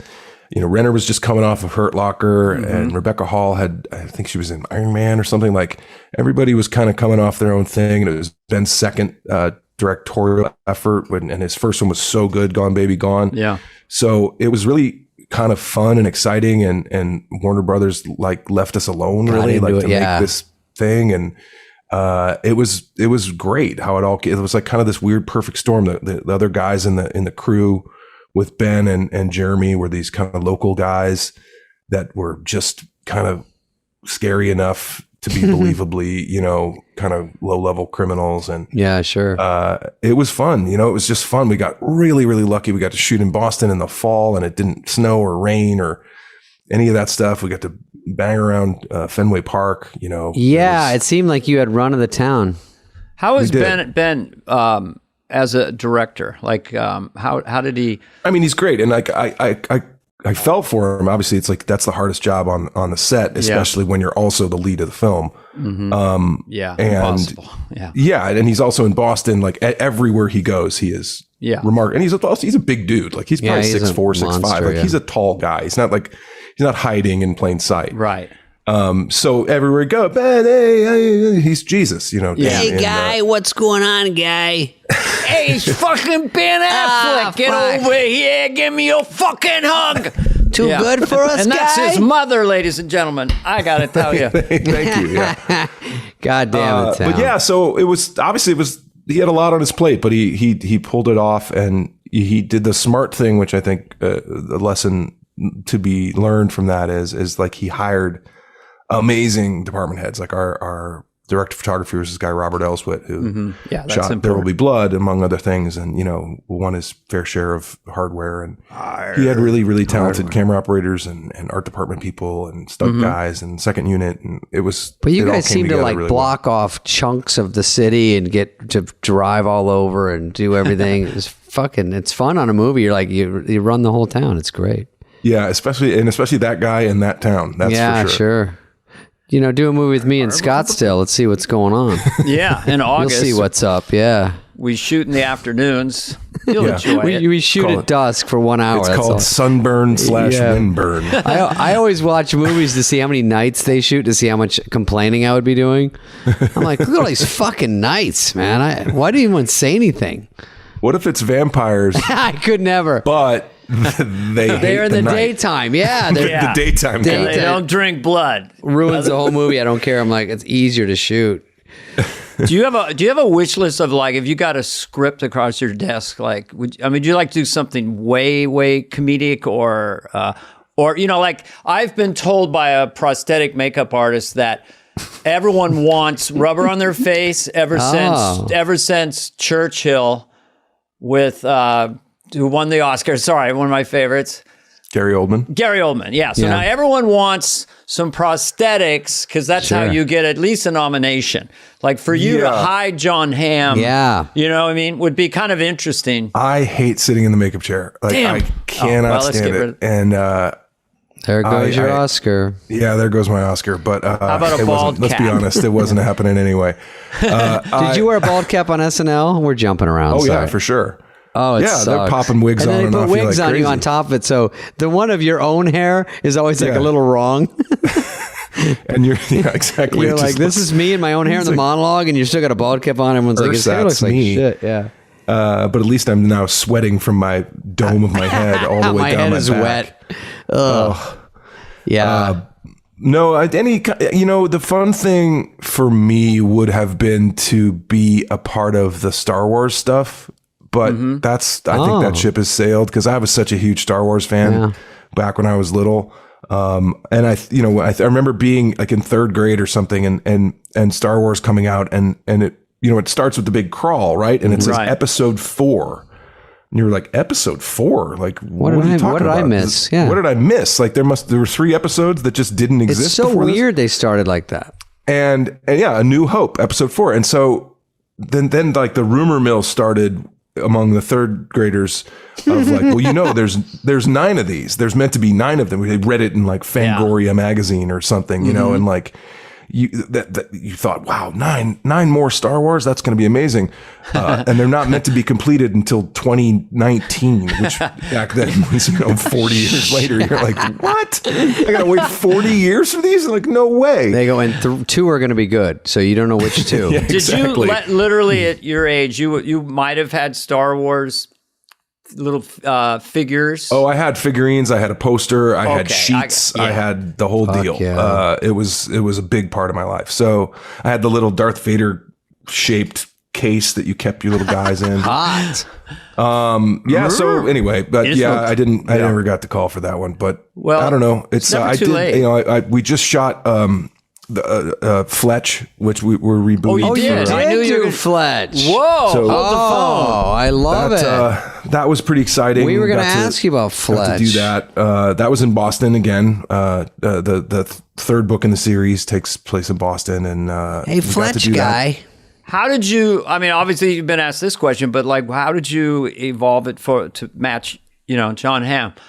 Did you? Well, part of it was, obviously, I looked at it kind of like, and Greg Matola, who I worked with on this, we both kind of were like, it's kind of like a cover song, right? It's a cover version of a song. We already have Hey Jude. Yeah. So why would you do it just like Hey Jude? Like maybe mix it up a little bit. And so we were very cognizant of not doing Chevy. Yeah. And not doing, teeth and wigs and this and that's. And we wanted to still make it funny, but we wanted to keep it more in line with the tone of the novel, which is almost more of like a whodunit, and he's still a wise ass and he still gets himself into trouble and has to talk his way out, and it's still funny and there's still jokes, but really fun to play. It was super funny, and it was John Slattery's in it with me, and I got your bandmate, former bandmate. You guys have a lot of chemistry. We got the band back together in some way, so. We had a great time. The good news about it is like there's 9 more books. So if we are able to sell it to some streamer, we can probably make some more. But it was a blast. That was another character in my youth where we all huge movie, and Chevy was great. Enjoyed that. Did you do characters in it where you're undercover, like with a mustache or something? Did you do any of that? Or we didn't. We kind of shied away from that. We thought that was a real good way to get in trouble with whoever, the comedy police, sued by Chevy. It's fun to be the guy talking your way out of something. In other words, lying basically as an actor, right? Yeah, it's really fun. Like I was that's here, hard I to didn't do. Park. That's not my car. That kind of stuff. Yeah. Right? Oh no! I just came by to say hello, and if you we had another part that was really fun for me because I don't really get a chance to do this a lot was like developing the script and then having like Zooms like this, but with comedy writers and having everybody pitching ideas and thoughts. And we had like Murderers Row. We had Paul Appel. We had Bill Hader. We had so many great Robert Carlock. We had so many great minds that were kind of throwing out ideas. What a gift. One of the best ones was, and I won't ruin it, but it's basically the end of the movie that Bill Hader came up with. He's like, I've never seen this, but what if you do this? And he explained it to me. I was like, that's a great idea. And we immediately stole it and put it in the movie. What was it? He can't tell you. Oh, you can't tell us? Well, let's guess. Okay, I'll be Bill Hader. All right, what if like, all right, at the end of the movie, right, you go, hey, you wake up. Medium hater right there. You wake up, right? I don't know where I'm. You say it's a medium hater? Yeah. It's a medium hater. There's some... One thing that's unique about Bill, he's so brilliant. And a lot of times comedians aren't an audience, but man, does he laugh. He laughs. He's a good laugher. Everybody. That's for sure. Laughers are so important in comedy. People forget. Now that's a must-see. We can look for that in 2022. Hopefully by the end of the year. I think, who knows anymore what movies are. I shot Top Gun 2 2.5 years ago. Jesus. That's been sitting in a can forever. Although it looks like it's coming out like Cruise weekend. Cruise gets released when Cruise is ready to release. Yeah. Dude, whenever it's possible, tell me once it comes out. I love anyone who'll hang from an airplane, go to the space station. Huge Tom Cruise. He's running out of crazy stunts. He's like, I get sucked into the jet engine, and then pieces of me come out, and we sell them as NFTs. They're like, well, I don't know if that would. That's not what an NFT is, Tom. It's called Not for Tom. He's swallowed by a whale. No, he's actually going to the space station. But did you get in a jet on that one? Were you riding around with Tom? I didn't have to get in on a jet. Okay. I play kind of the boss. Like, damn it, Maverick. Exactly. Your ego's writing checks your body can't cash. People ask us, like, how do you have a movie career? And one way is just having franchises that just sort of make movies. So, man. You can't predict it. He's got like 4. He's got Reacher. He's got Mission Impossible. He'll keep doing Top Guns. The suit fits, the helmet. I mean, he's amazing. He is amazing. So Top Gun, you shot before Corona was invented, and then before Corona was perfected. Yes, it's getting better. First of all, Corona. I got Omicron right now. I'm feeling good. Boys. I know. I like Omicron. It's been not gone, but it's slowed down a hair, and then the war started the next day. You're like, give us one fucking second. Give us a breath. One second. One good day. Yeah, one good day. We don't have to worry about long They're going to COVID. be like, you have to wear a mask now because of the war. I'm like, wait, why? And they're like, don't ask questions. This is Dr. Fauci. There's a mask and there's a war, and you got to wear. I'll explain later.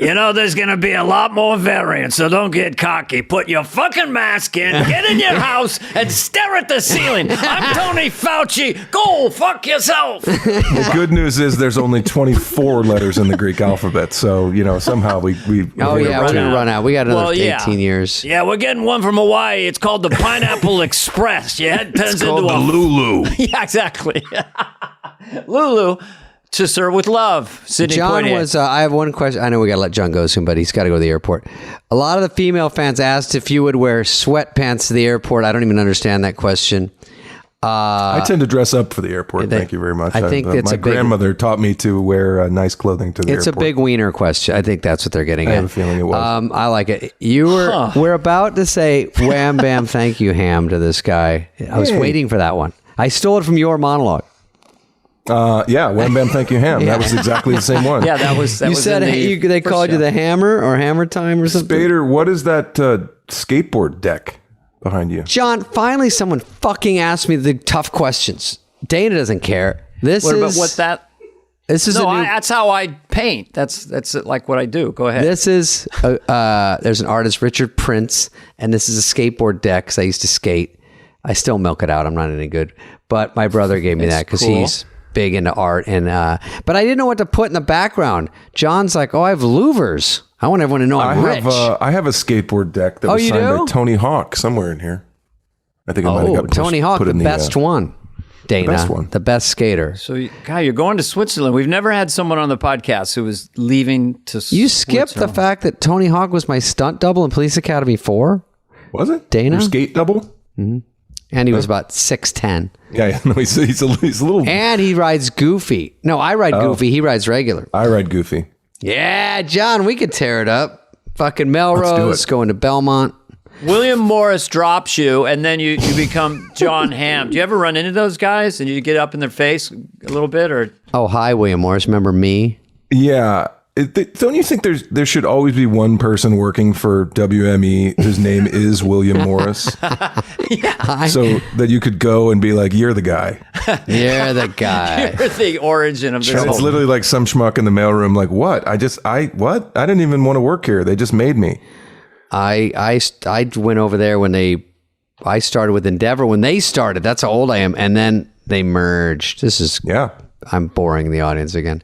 Okay. You know what people love to talk about? Yeah. Agencies. Well, they love to talk about people who doubted you, then you made it, and then you shit all over them. They like that revenge of the, hey, William Morris. You were in a Super Bowl commercial, but Seth Rogen did one with your precious Paul Rudd. Were you jealous that you weren't the other guy and it wasn't you and Paul Rudd? I think that yes. The short answer is yes. Yes, that's the right answer. And knowing probably within the ballpark of what he got paid for that, I'm really jealous. But I think that the fun thing about commercials now is that no one gives a shit. It doesn't matter. In 15, 20 years ago, like George Clooney did an ad or Brad Pitt did an ad, and everyone thought the world was ending. Yeah. And they're like, we're allowed to do that now? Like, cool. You could also do them over in Europe and they didn't know about it, but now... Yeah, like Mel Gibson selling Japanese whiskey or something. Yeah. But now you could do them. You could do commercials. There's no difference between live streaming and movies. Everything is just... When I started on OnlyFans, everyone's... All right. Well, let's let John go. He's got a flight. Isn't it OnlyFan? Mine is. Yeah. No, mine does pretty well. I do pretty well. $500,000 a month. Yeah. Gross, though. Look at Dana. I'm rich. I have stairs. Oh, people can't see his house. Shit. And a dark room under the stairs. I know. Where are you? What if my wife came out of there with handcuffs on? Yeah, that's just... Is that where Harry Potter lives? Is that the Lovely Bones? This house was built in 1912, and yes, it has ghosts, and they visit all the time. Yeah, I've had definite poltergeists. Are you in the San Francisco area? Or yeah, Northern California. Russian Hill? Redwood trees and stuff. Where the exact Pacific Heights? Yeah. Just my wife grew up here in this town, so just have a house lovely here. Town. I got to go to the Lucas Ranch over in the Presidio. Oh, you did. That was pretty neat. That was as close as I got to being on Star Wars. It was guess what? I kind of know George Lucas, and really keep your phone close because you should definitely be in a Star Wars movie if you want to. They're going to keep making them. Oh, no, they had to take a break because they got greedy and did one every 3 months, and everyone we need 2 or 3 years. Oh, yeah. Did you go to the kennel where they keep the baby Chewbacca's? All right, I'm out of jokes. I got to go. First comes the joke, then comes no laughter. God damn it. Comes failure.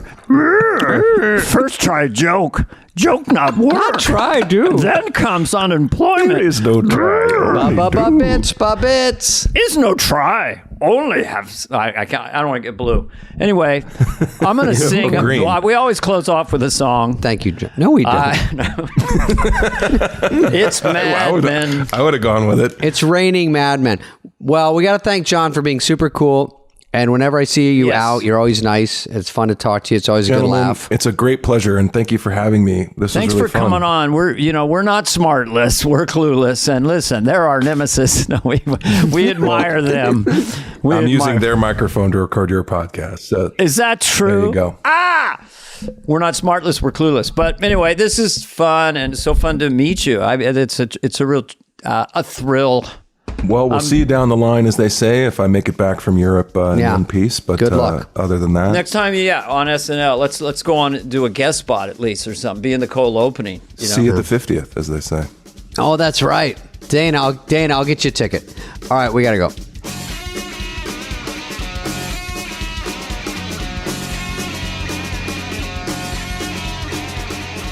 Fly on the Wall has been a presentation of Cadence 13. Please listen, then rate, review, and follow all episodes. Executive produced by Dana Carvey and David Spade, Chris Corcoran of Cadence 13, and Charlie Finan of Brillstein Entertainment. Production and engineering led by Greg Holtzman, Richard Cook, Serena Regan, and Chris Basil of Cadence 13.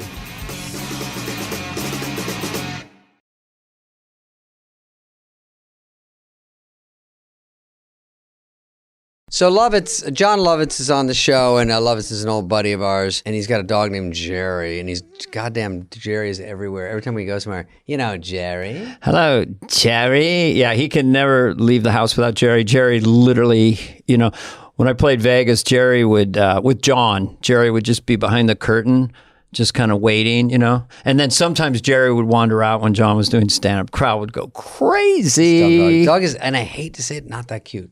I hate to say it. It's not that cute. Sometimes, dogs are so ugly, they're cute because they don't know how bizarre looking they are. Yeah, I'll give it that. It's a toothy underbite. Yeah. A tight little dog, but a sweet dog. I saw another dog walk by and goes, gross. And dogs aren't usually judgmental like that. Gross. Do I have any dog routines? Oh, dude, by the way, what about Nick Cannon with his kids? Nick Cannon had another kid. And he's shameless. He's out doing a fucking gender reveal. I'm like, I would be like, I got another kid. I like when anyone gets into that double-digit kid thing from a different array of women throughout multiple decades. I'm getting warm. I'm going to start I know flushing. It's boiling fucking hot. This is my new house. Dana's first time in it, and he likes it. He said, if you ever want to take a nice stroll with a girl, just take her down the hallway. Oh, you say, let's go for a long walk. Do we have to leave the interior of the house? No, we're going for a 5-miler. I got lost 3 times here in 20 minutes. I was just wandering upstairs, and I did rifle through some personal items. Oh, yeah? I rifled through your drawers. Is that the only time human beings use the word rifle? I think so. Other than a real rifle, yes. Yeah, but I rifled through your drawers and saw some personal items. Yeah. Dana, we couldn't find you, and I turned on your Find My Phone, and that's how we found him. He was over in the East Wing. I like how I bring up my own house. I went by the life-size statue of yourself you made. The loincloth was a nice touch. Is it bronze? Anyway, David Spade is a solid legend. gold dishwasher. All right. How many Instagram followers? Just throw it out there. Oh, it's sort of bombing now. I'm more on TikTok. Look me up. TikTok, it's so gross, but I'm too old. I don't know nothing about no TikTok. I like when there were free channels. How about my neighbors hate me, and they just made a thing where they went to the city and made sure you had to have a parking permit, and only in front of my house. Really? They fucked me. Yeah, I've been a neighbor for 6 weeks. I'm like, how much do you hate me within seconds to go to the city council? This guy's the worst. She's the one that said, he's giving my dog diarrhea. I'm like, are you sure it's me? How the dog looks at you every day and goes, that's what you get for buying a house on Vendetta Place. Pick a different address, cowboy. Anyway, it doesn't even make sense. That kind of did. Look, John Lovitz. Can you do it? What's your best impression, John Lovitz? Everyone's got one because he's so impressive. I got one. He says, I made him say this word on one of my Instagram stories. Balderdash. But he can say it so much better. He's got such a good voice. Balderdash. Yeah, it's a little Mae West, actually. Hello, ladies. We hear about John and Dana. We won't say, but we will ask about a movie you guys were both going to do, a well-known movie. Oh, I don't mind saying it. Bad Boys. I'm saying we're not going to say it. He makes John. Why do they keep bringing it up? Why not? It's funny. Dude, I turned down Home Alone because I was 28. And I could read, I could play 7. But Macaulay Culkin got it. I saw him at the final callbacks. I go, they're going way young. I turned down Yoda in the original Star Wars. I said, no too much, honey, try. No, because he did it that way. You did it regular, like, not try, do. And then you saw Yoda go in and do that, and you go, we're doing a weird voice? Let me go in again. Let me try it again. First comes fly on the wall. Then comes money. Then comes ladies. Money in the bank. Yes, no? Try, do. Hey, Yoda, could you stop making these cryptic lists? First come pain. It's like Billy Bob Thornton and Sling Blade. I would. Don't know about no Yoda. I would ask Yoda about Bitcoins back then and said, Yoda, fucking take care of your pal. What's the story with him? And then tell me about the Death Star, whatever bullshit. I'm starting a currency. I was going to ask you to join in. It's called cryptic currency. It's very sort of scary. Oh, okay. Cryptic currency. In. All right, back to Lovitz. Back to Lovitz. Speaking of John people... Lovitz, we'll let him tell you the story of his life, because when you have Lovitz on, have a nice listen.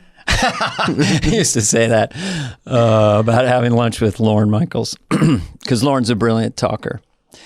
John Lovitz he hates this, is so naturally funny. I'm not naturally funny. It's the way, it's my acting and my writing. No, he's got a funny bone. Like, there's people in comedy that just have a funny bone, and he is, no matter what we say.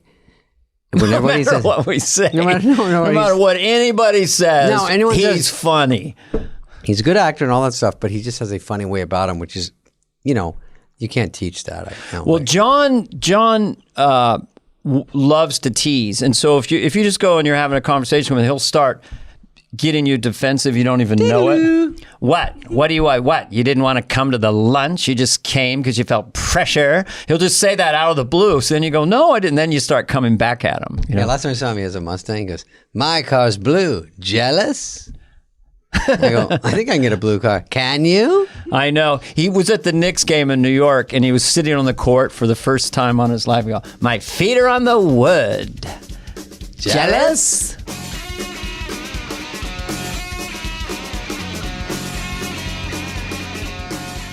Lauren said that to me. Someone said I was the most naturally funny person on SNL. I said, you think I'm the funniest person that ever did at SNL? He goes, no, naturally funny. John Lovitz, ladies and gentlemen. How are you? Now, how do I know you two? I met John at the beach house. Oh, that's right. You guys shared the beach house.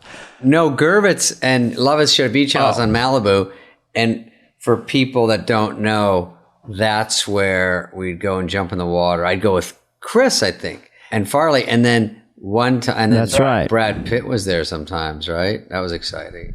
So we're talking the 80s, Malibu, 90s? 90s. No, 90s, sorry. 90s Malibu Beach House, which I went to. Yeah, the three of us have been friends for years, for those of you listening.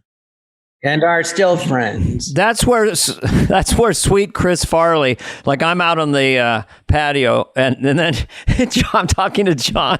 Chris came out totally naked, but with suds all over him, like soap, like all suds. I told you that story. That was it. That's a great story, Dana. There. Yeah, I saw it. So you must have done it more than once. I know, but it's funny. Hey, John, what about when there was the Malibu fires? Chris was at the beach. Yeah, I remember David. You called him and said, you go, where are you? He goes, I'm at the beach. He goes, it's nice, but it's really cloudy. And David goes, you idiot. Those aren't clouds. There's a fire. It's smoke. He had no idea. It was like Tommy Boy, but in real life. The hill across the street was on fire. Literally, the hill across the street.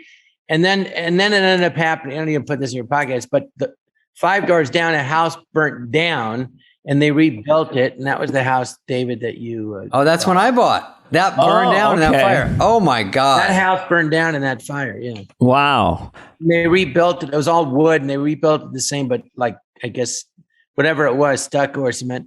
I was never invited, even though I invited you to mine. You know? I just want you said something a minute ago, John, that made me laugh, but I don't know if it was just sort of an offhand comment of seriously calling your friend an idiot, kind of like the Three Stooges. No, you idiot. Those are clouds. Does any adult male just go, no, you idiot? No, that's what David said to Farley. But did David really say, no, you idiot? I think so. Yeah. I mean, no, because that's how we would talk, and that turned into... It just sounds like the Three Stooges. No, you idiot. Do you really?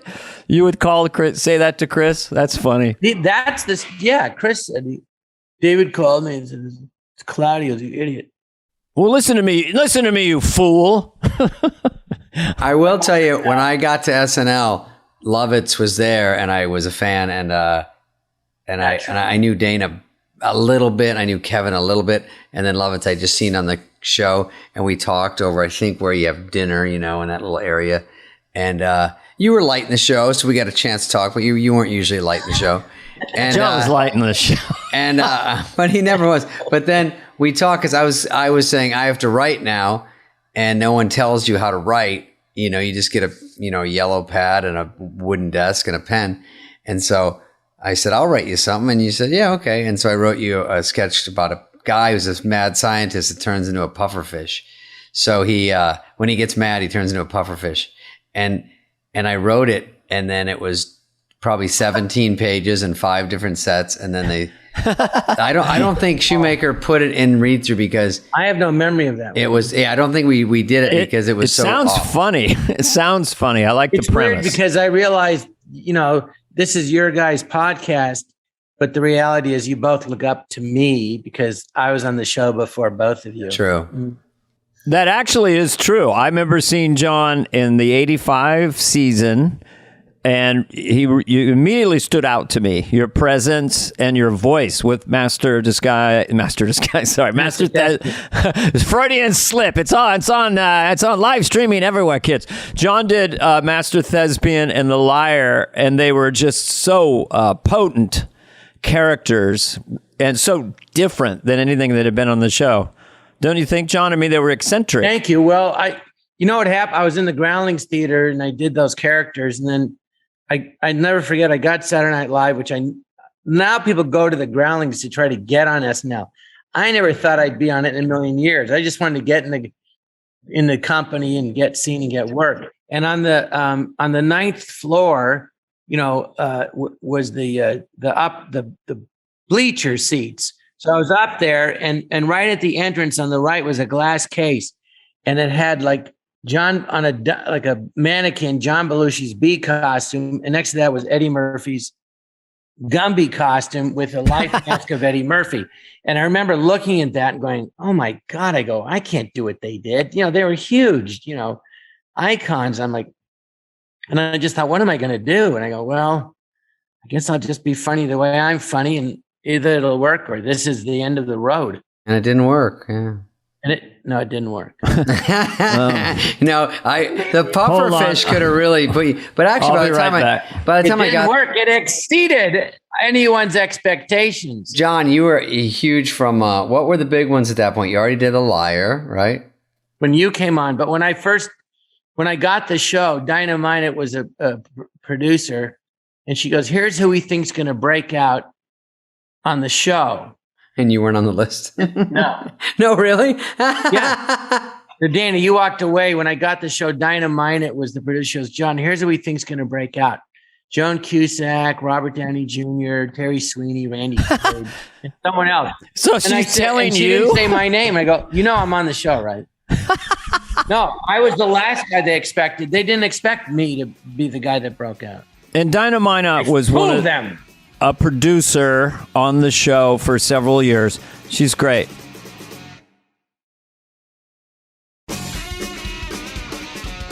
But I want to go back to the Groundlings for a second because we've talked about this on other podcasts. You have a way of making your voice incredibly loud, like really. So who else could have done Master Thespian? Because that seems to be just it's coming from. I mean, it must have just.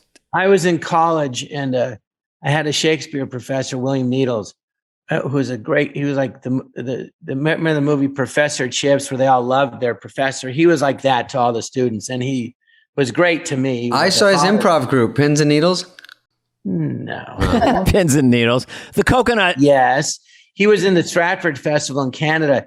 He mentored people like Maggie Smith, the great actress. Oh, she credits him. Anyway, so he came to Irvine to teach us, UC Irvine, I was a drama major, to teach us Shakespeare. And he did it the first time I'd never heard it in person at all. And he said, "Now I'm going to do some Shakespeare for you." And then his voice completely changed. He went, "Oh, for the muse of fire that will ascend the brightest heaven of invention." And I heard that. I was like, "What the fuck is that?" I'd never heard anything like it.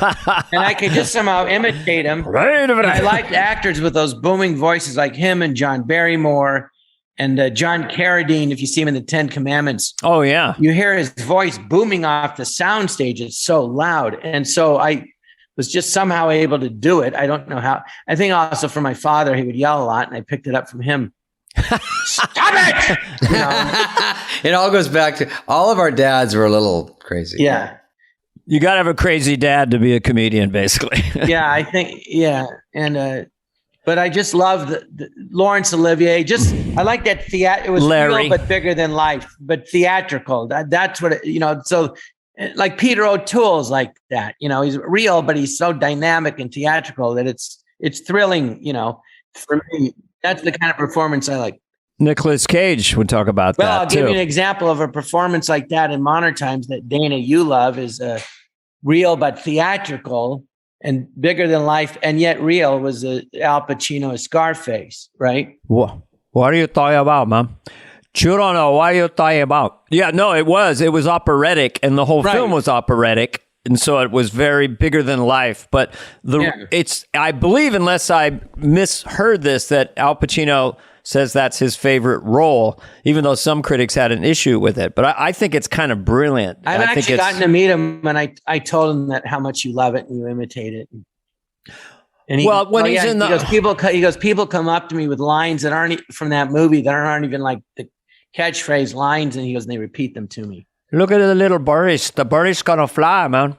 Say goodbye to the bad guy. All of it is musical. To me, it's like the Beatles or something. Yeah. Brilliant. I met Al Pacino, and he was talking about all my stuff so much, I never even got around to Scarface. Anyway, go ahead. Oh, I'm looking for a very handsome cowboy man. I've seen it. He was also in Once Upon a Time in Hollywood, which is another one of my current favorites. Dude, do that line again. Is that for what he's talking about, Brad Pitt? Yeah, he's coming to the bar. Gina, Gina, Gina, the woman in the mystic light. I'm looking for a very handsome cowboy man. Yeah, I try. Yeah, let's face it, man. I'm a goddamn ham-spin. What'd that guy say to you? Says he wants me to go do some Italian westerns. Don't cry in front of the Mexicans. I'm just quoting the movie. Is that Brad? That's a good Brad. Brad Pitt. Oh, yeah. My wife and I quote him all the time. It's a good plan. When he has to fire him, I'm sorry, I'm gonna have to let you go. I don't think I can afford to keep you. I think that's a good plan. I try. It's funny because you mentioned the beach house, and all of us were friends, and Cynthia Pett, Brad's manager, rented the house next door, and Brad was always there. And it's fun to see, like, know everybody. I remember Brad, Cynthia Pett, his manager, said, "Hey, I have a client. Can he say hi to you? He's a big fan. What's his name? Brad Pitt." I go, "Okay." And then I had to look at her. I go, "What's his name again?" She goes, "Brad." I go, "Oh, hey, Brad." Hey, I didn't even know. No one had heard of him. A week later, you had a tattoo of him. I know I did. No, but it's funny. It's fun that you guys are known now, but I remember when David was, I remember the first time I saw Dana, you brought me to see him at a club, and you said he's really, what'd you say? He's funny. No, yeah, but he's like, he really looks up to Dennis Miller and I.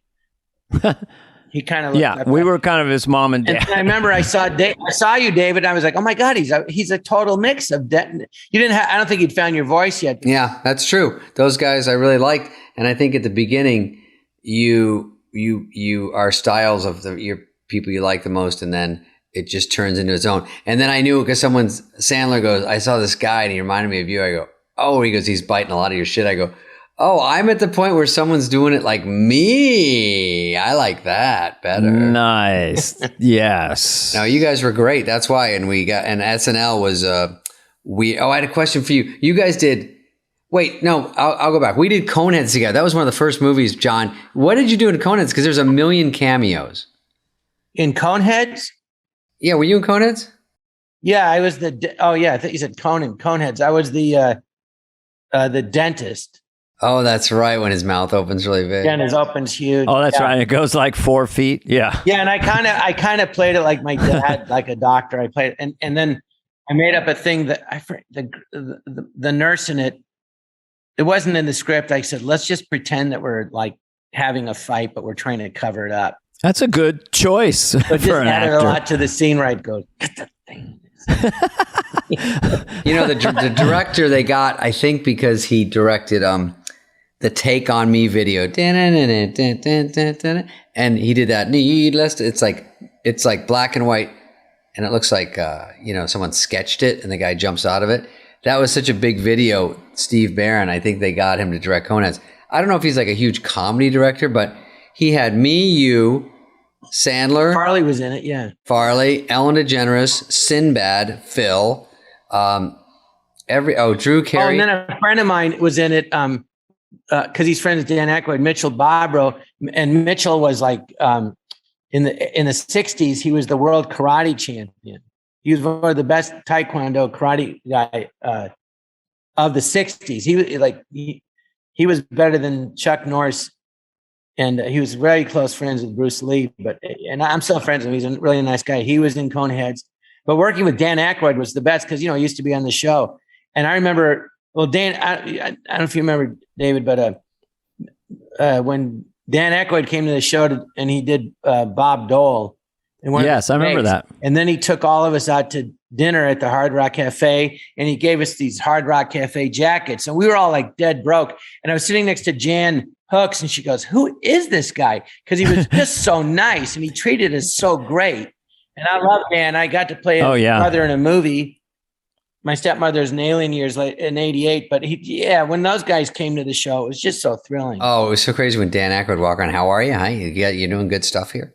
Yeah, you guys are doing a great job. You know what? Do you guys remember this? Just to paint a scene when you're on Saturday Night Live, just weird things happen. Like one time I just walked into Lorne's office on the 9th floor and Mick Jagger was sitting there. Ooh. It's like, oh, Mick Jagger. Or when there's a host, the host is down on the, what floor, 8th floor or whatever. The host is down there waiting and they're like, Charlton Heston would like to meet you. And you're kind of nervous, like you're walking to meet this celebrity you've known your whole life. It was interesting, that happened right? to me. My first year on the show, Jerry Hall was hosting with Mick Jagger's girlfriend, and she had an idea for a sketch, and I didn't realize it was her way of getting back at Mick for lying to her. But it was with my liar character. So about 4:30 on Saturday, That's funny. Lawrence says, "Hey, John, Mick Jagger's at the studio. Can you go downstairs and show him how to do your liar character?" I go, "Okay." And I go down there and I meet him and I'm saying, well, anyway, I do this character. And in my head, I'm like, oh my God, this is crazy. I'm explaining to Mick Jagger how I do this. Oh my God, I'm older than him. It's a joke between a friend of mine and I, Lisa. And I know, it's surreal, and right? And now I'm explaining to Mick Jagger. And he goes, how to do it. Yes, that's the ticket. I mean, could he do it? I mean, was it? Oh yeah, we did it on the air. And if you saw the sketch now, you'd look at it and go, John, is that you or your son? Anyway, and I was so skinny. And then Jerry Holler at a bar, and I'm hitting on her. And she mentions the Stones. She goes, "Oh, you know Mick Jagger?" I go, and oh yeah. I go, "We were in Vietnam together." Whitney Brown wrote the sketch. Whitney Brown. And then Mick comes in and then he goes, "Yeah, I know Tommy." And I go, "Yeah, we were fishing." And I go, "Big, little, big," and we start lying. And about a year later, she called up the show and invited Dennis Miller and I and Nora over to their house out of the blue. And we couldn't find Nora. So Dennis Miller and I went. You mean you didn't look for her? We're in their living room and Mick Jagger goes, "Oh, I know what that liar thing is now. I didn't then." And Dennis and I, they had a cross in their living room. There was a mirror above the couch where Mick and Jerry Hollerson and Dennis and I, our eyes caught in the mirror. And afterward, we went outside. I go, "Dennis, were you thinking what I was thinking just now?" I go, "Yeah." We both think a year and a half ago, we were like dead broke. And now we're sitting in Mick Jagger's living room in his house in New York. Stuff like that. I know, you get, just to set the scene for people listening, it's just, you're kind of, usually when you get cast on SNL, you're unknown, you're just fledgling, and then you're on live TV, and then you're meeting all these celebrities. Do you remember the night me and Dennis went into the Columbus Cafe? Sitting in the back was Mick Jagger and David Bowie. We hung out with them for a while, and then Bowie wanted to hang out. Bowie goes, "You want to go dancing?" And we're like, yeah. So we're hanging out with Bowie, and he showed us that move where you plant your left foot, you do a spin. They're dancing with David Bowie. And that was, I'd been on the show like 4 months or something. It was like crazy. Yeah. Oh, just to set the scene for those of you, Dana isn't wearing any. Because people are. Okay, go ahead. I'm not doing a tubin. Yep. Tubin. Well, look, I noticed when Howard Stern interviews people, he kind of reorientates things because we get ahead of ourselves. So, David, did you have a favorite celebrity that your first, well, you went on, like, what was your first I remember host? coming on, I think the first, I did 4 shows before the summer. It was Corbin Burnson, Al Baldwin, Dice Clay, and Candy Bergen.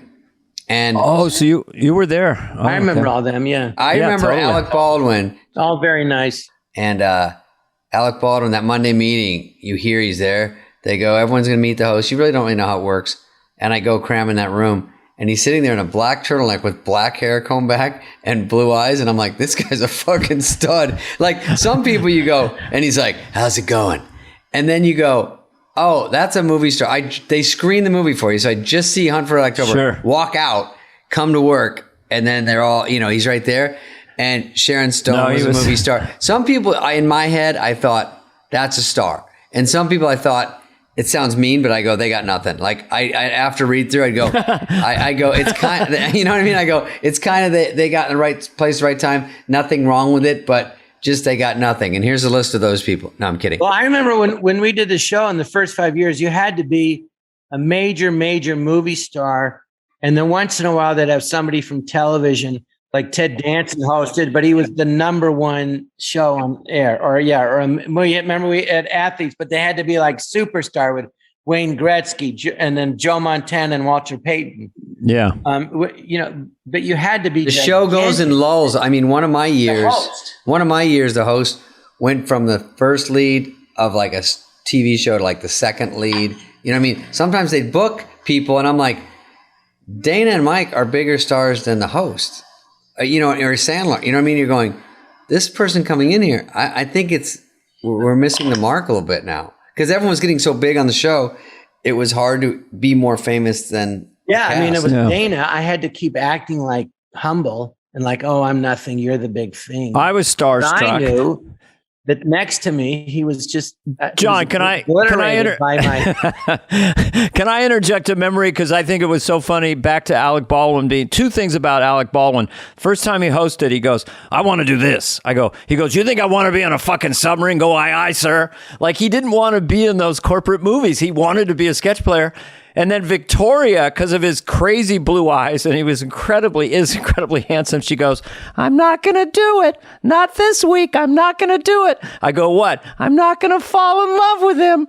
Alex, I'm not going to fall." And then by Friday, she go, "I lost. I fell in love with him again." If she sees the eyes, if he locks eyes with her, she falls in love. If he pays attention to you. One time he was doing a De Niro. And I think it was for Update, and we were behind the stage, live show.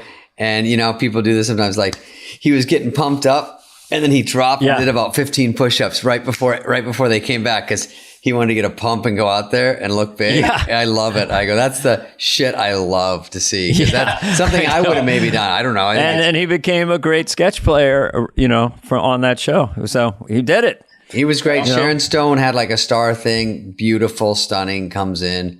Like basically the ginger music from Gilligan's Island stuff when she walks in. It's like, we go, oh my God. And I just done Police Academy 4 with her. And did you guys have any sorry, did I interrupt that? No, it was starting to bomb. This is one of those things that, tell me if you've had an experience like this. So Chris Everett was the host, and somehow, I don't remember, but we had a scene where we jump on a bed together and we kind of make out, believe it or not. And so that happened, and she came up and she was blushing, and we never really talked about it. It was nothing. It was just pretending. So I'm doing a stand-up date in Hawaii right before 2 years ago. I come out, it's a big giant, there's like maybe 500 people out there at night. I'm coming out. She's in the front row and she goes, "You made out with me on a bed." And it was 30 years later. And you had her kicked out because she's a heckler? And then Victoria Jackson was there again. "I'm not going to do it this week. I'm not going to fall in love." The host, they're there for a week, but it's such an intense experience that they never forget. Like they feel close to you years later. They never forget you. It's only a week.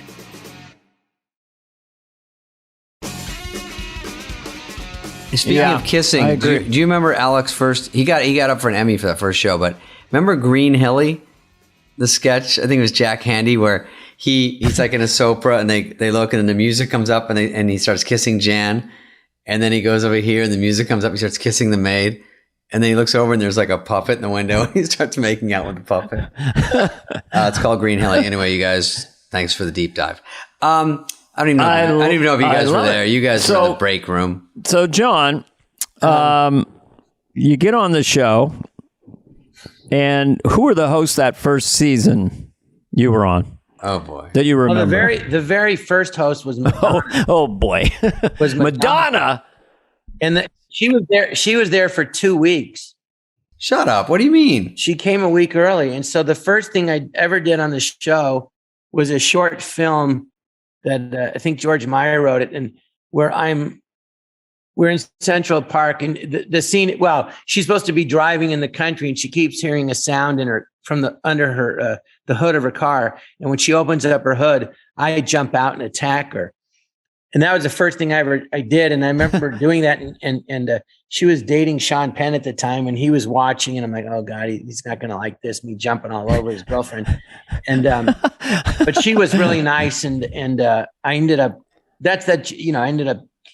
I worked with her again, of course, in A League of Their Own. And she worked so hard. People go, who's successful? I go, well, two of the most successful people I know are Madonna and Adam Sandler. And they also work hard. That's all they do all day, every day. They just, they're unbelievable. They just never stop. And she was the host. I remember Danny DeVito, and that was fun. No, that was later.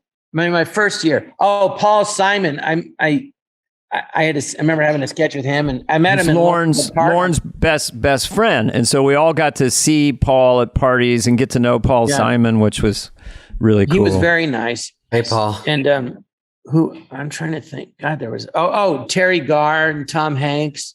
Mm-hmm. And I ended up becoming friends with both of them. Hey, did you meet Tom Hanks there or on Big? I met him on when he hosted SNL, and he goes, we went to lunch. And then he goes, you want to lunch? Yes, we went. And he goes, and when I first met, he goes, I think you know my girlfriend. I go, who's your girlfriend? He goes, Rita Wilson. I go, oh, Rita, of course I know Rita. And she was friends with Robin Schiff, who wrote Romeo and Michelle's movie. Yeah.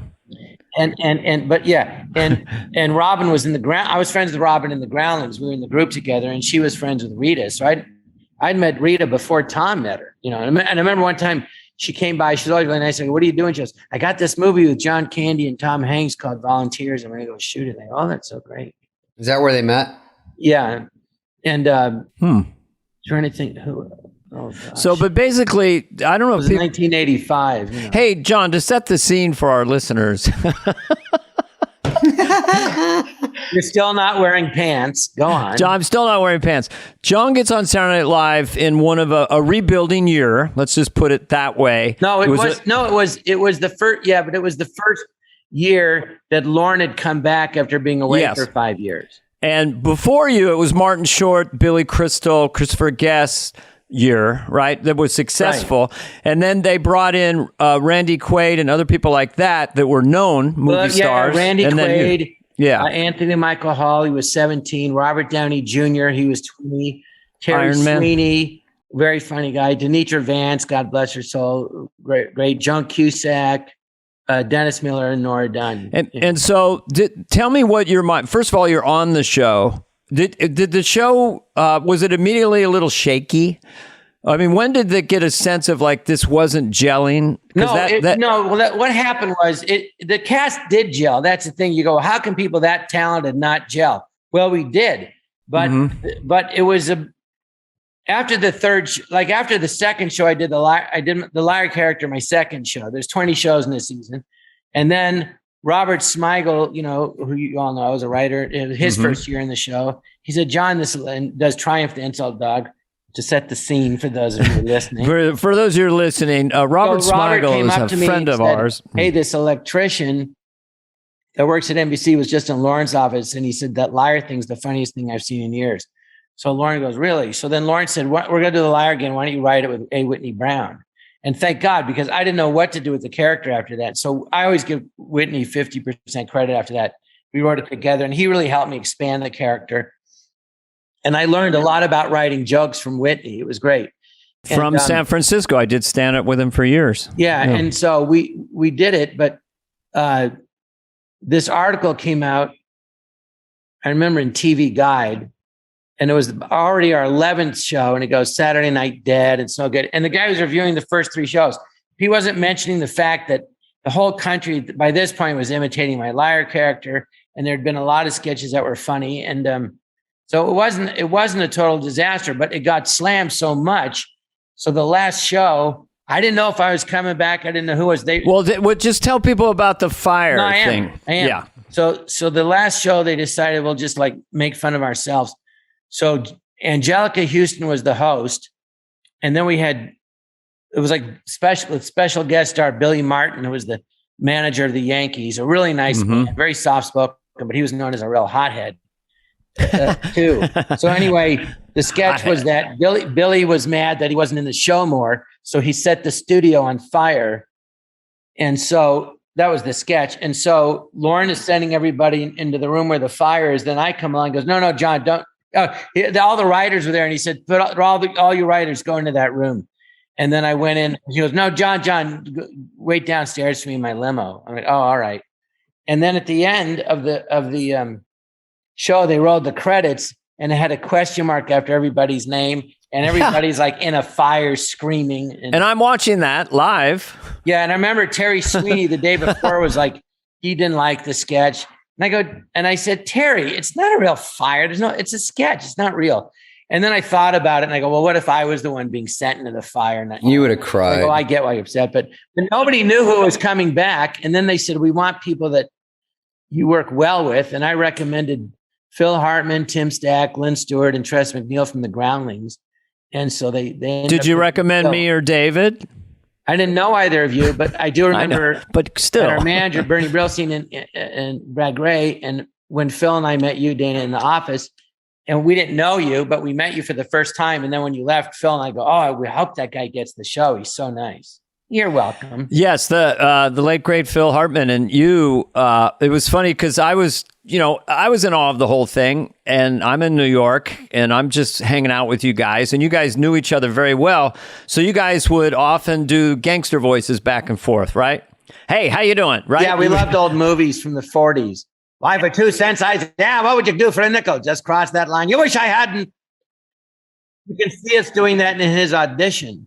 She said to me, Dana, why do they always talk like that? Do they do other things? I think so. I think so.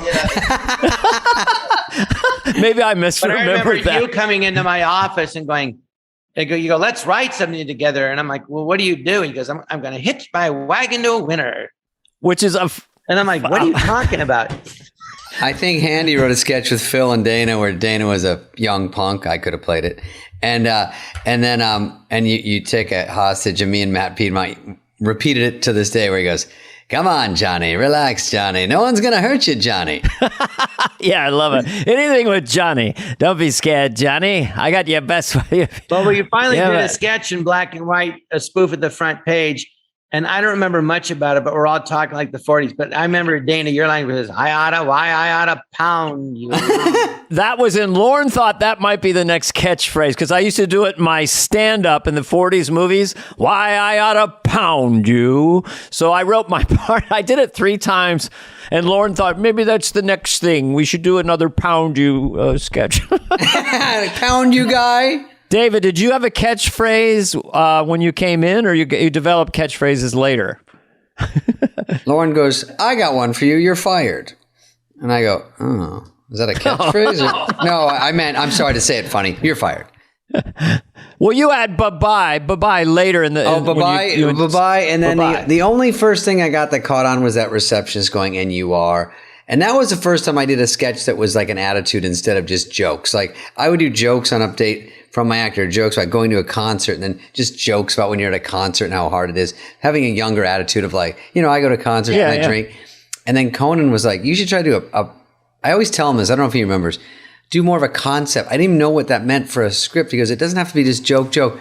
And then when Patrick Swayze was the host and his handler was waiting by the writer's room on 17, and it was empty, and he was in there. And you're supposed to have access to the host.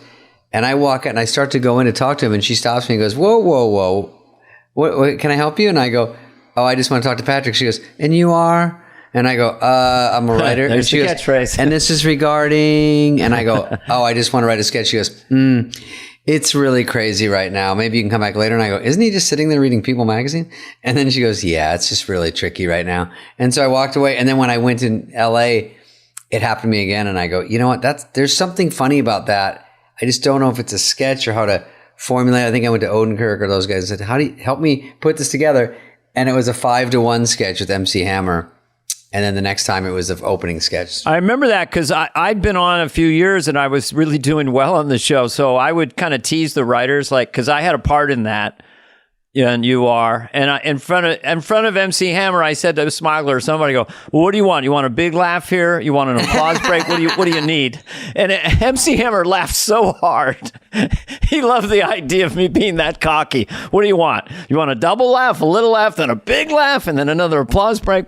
Anyway, our guest today is Jon Lovitz. Now, Jon, wait, I want to say it's weird that you said Conan said to do that because the year before, or forever, they wouldn't let me do it. I had a sketch. It was all my characters are arrogant idiots. So it was the richest man in the world, but he's an idiot. And so he's like, of course. Well, there's like a boardroom of guy in suits, and I go, well, I'm off to safari. Goodbye, everybody. Goodbye. Right. And then I kept trying to get on. Lauren goes, you can't do a whole sketch. You just say goodbye, everybody. Goodbye. And then I snuck it in, and then I snuck it in Tales of Ribaldry at the end. I did, goodbye, everybody, goodbye. And the whole room cheered. Then the next year I see David going, bye-bye. I'm like, hello. And then I see Conan going, Jon, he just wanted to say goodbye, everybody, goodbye. There was no character. No, it was Mr. Canby, the richest man in the world. And he was an idiot, but he just was lucky. So they go, where are you going? Because I'm going on safari. They go, what do we do while you're gone? I go, I don't know, buy Kit Kat. So I leave the room. And then Phil and Whitney are talking, buy Kit Kat. What a moron. You go, yeah, buy Kit Kat, and Phil hangs up the phone. No, Whitney goes, yeah, buy 100 shares of Kit Kat or something. And they're going, he's such an idiot. And then the phone rings and Phil goes, hello, what?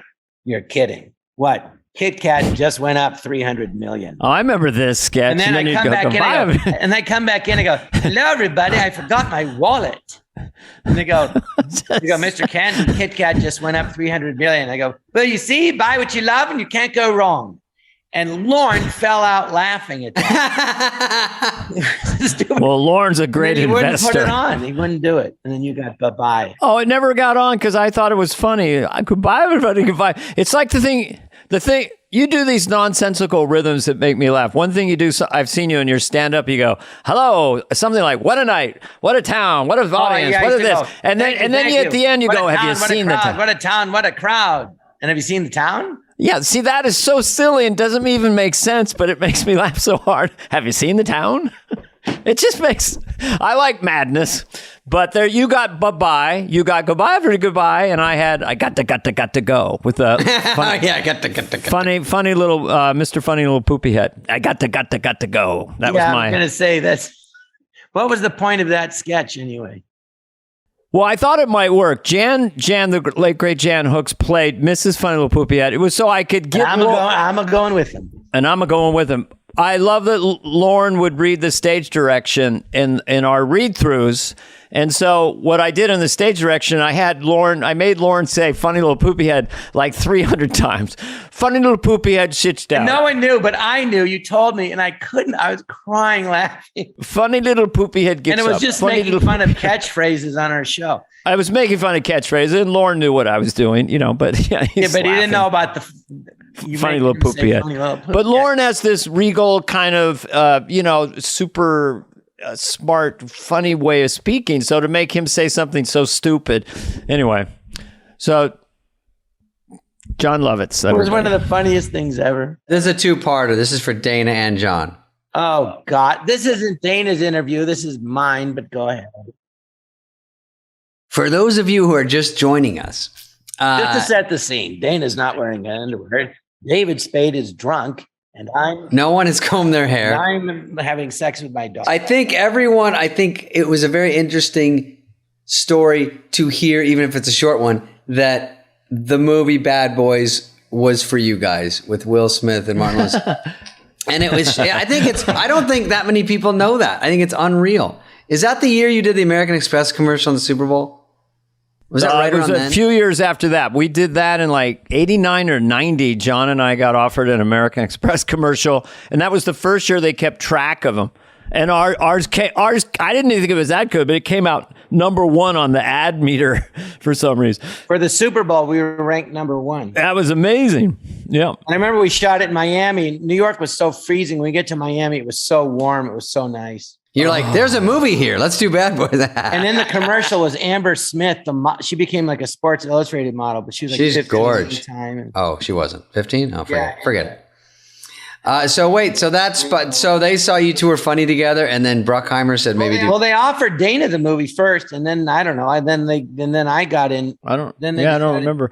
It was Don Simpson and Jerry Bruckheimer just wanted to develop something with us, and that's it. It was developed, and I was just too busy. I didn't really, There was so much stuff coming at me at that time, but I'm glad that Will Smith and Martin Lawrence did it and had a great hit with it. I love everybody. They had 5 sequels. 5 sequels. A hit and made Will Smith a giant movie star, but hey. Yeah, that's true. Well, he also had Independence Day and others, and he has a new book out now. I might as well plug it. That was the first one. Yes. They always quit plugging Will Smith. Bad Boys. Will Smith and Martin Lawrence. Yeah, John Lovitz and Dana. I don't know why they turned it down. I'm like, oh, God, fellas, let it go. Yeah, let it go. 35 years ago. Okay, John, I have a movie question for you. You did A League of Their Own, obviously huge. City Slickers, huge. Trapped in Paradise, you guys did pretty well. It was all right. I want to get back about how in the new SNL, like Kate McKinnon, I don't think has been on the show this year. And I think you're allowed to come and go as you please now. And you weren't allowed to do a movie. I wasn't allowed to leave to do a movie. No, I was supposed to do a Liar movie in my first year of the show, and then with Lauren, and then it didn't happen. Everyone has a different story why, but it didn't happen, and it was very disappointing. So 5 years later, I was going to do A League of Their Own and this movie, Mom and Dad Save the World, over the summer, and then back on SNL. And I was like, perfect, because I'll be on the show with movies. You're trying to build your career, and it was a double whammy. Amazing thing. So anyway, Mom and Dad Save the World. Big didn't shoot that summer, and then Mom and Dad Save the World had to change their schedule. And so they said they couldn't work around me. So I would have had to miss the first 2 shows.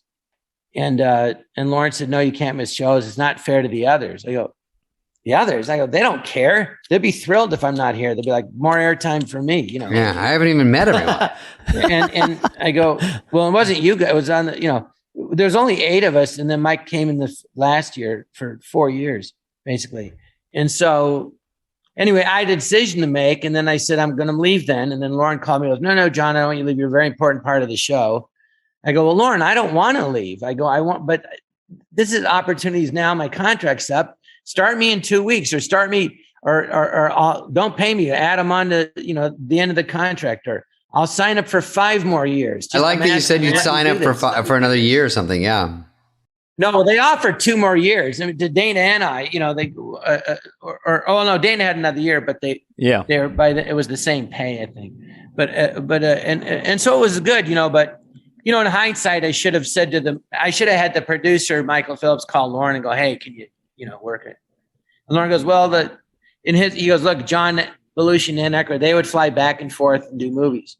And I said, I'm happy to do that, but they're saying no. And I go, since the other movie didn't happen, I go, can you let me, take this opportunity? It's coming around again, and it's like, I don't know. He said no. So I left, and he was mad at me for years that I left. And then the next year, there was Mike Myers was writing Wayne's World, and Dana goes, oh yeah, he just missed like 10 shows. I go, 10? Did he miss 10 shows? Really? And then that year that I left, I would be in New York, and Al Franken would call me and go, hey, you're in town. Can you be in a sketch? I go, okay. So I would do it. And then Dana, of course, would tease me. I don't know. I'm crazy. Maybe I just like being in front of 20 million people a week. But I'm nuts like that. And then I'd be on the show. And then one time Lauren says, "Oh, you could have missed shows." I go, "What? Let me miss shows. I'd have been here." Because Lauren said, "You can't miss them this year, but you can miss them the next year." I said, "But I have the movie now. Maybe I don't know what's the difference." But anyway, I understood from his point of view, like, hey, they're hiring you because of this show. Yeah. right? So don't forget that. I didn't think of that, to be honest. It's stupid. Well, things have changed. You know, it was the 90s. You weren't even supposed to really do commercials. That was considered a sellout. And I'm glad to see SNL cast members doing a lot of ads while they're on the show. I'm envious, and I also think it's great. No, with Dana, we did the Super Bowl commercial, and then the next year they hired Paul Newman from American Express. He came in third. So then they hired us back the next year. And we're at the writer's room, and Jim Downey, he's making fun of me, like, "Oh, you did that commercial?" He goes, "What'd they pay you? Like, $100,000?" And I just looked at him. I go, "Try a house." And they got really quiet. A classy one-off. But we were dead broke when we got the show. You know what I mean? So any amount of money seemed like a ton. I remember my first year in the show, I saved my checks. I went to the bank to deposit $5,000, and I got nauseated because it felt like so much money, because the most I ever had in my bank account in my life was $1,000, once in high school and once when I moved back home after college and saved my money. Mm-hmm. Out. Now 5,000 seems like 4,600 to me. All right, I'll let Dana talk. Just to set the scene, I'm funny. David and Dana aren't. Well, let's talk about, I mean, we had stand-up, which is a baseline for your career in a way financially. You know, which it's I'm like doing now. You can always go out and do stand-up, which is a great thing to have. But the truth is, I've said to Lauren a million times, thank you for giving me the life I've always dreamed of. And I can't believe I was on the show. The whole time I was on Saturday Night Live, I couldn't say Saturday Night Live. I go, yeah, I'm on Saturday Night Live. I couldn't say live. I never got over the fact that I was there and on it. But I loved it. And just talking about it, it's like I'm right back on it. And every little detail pops in my head.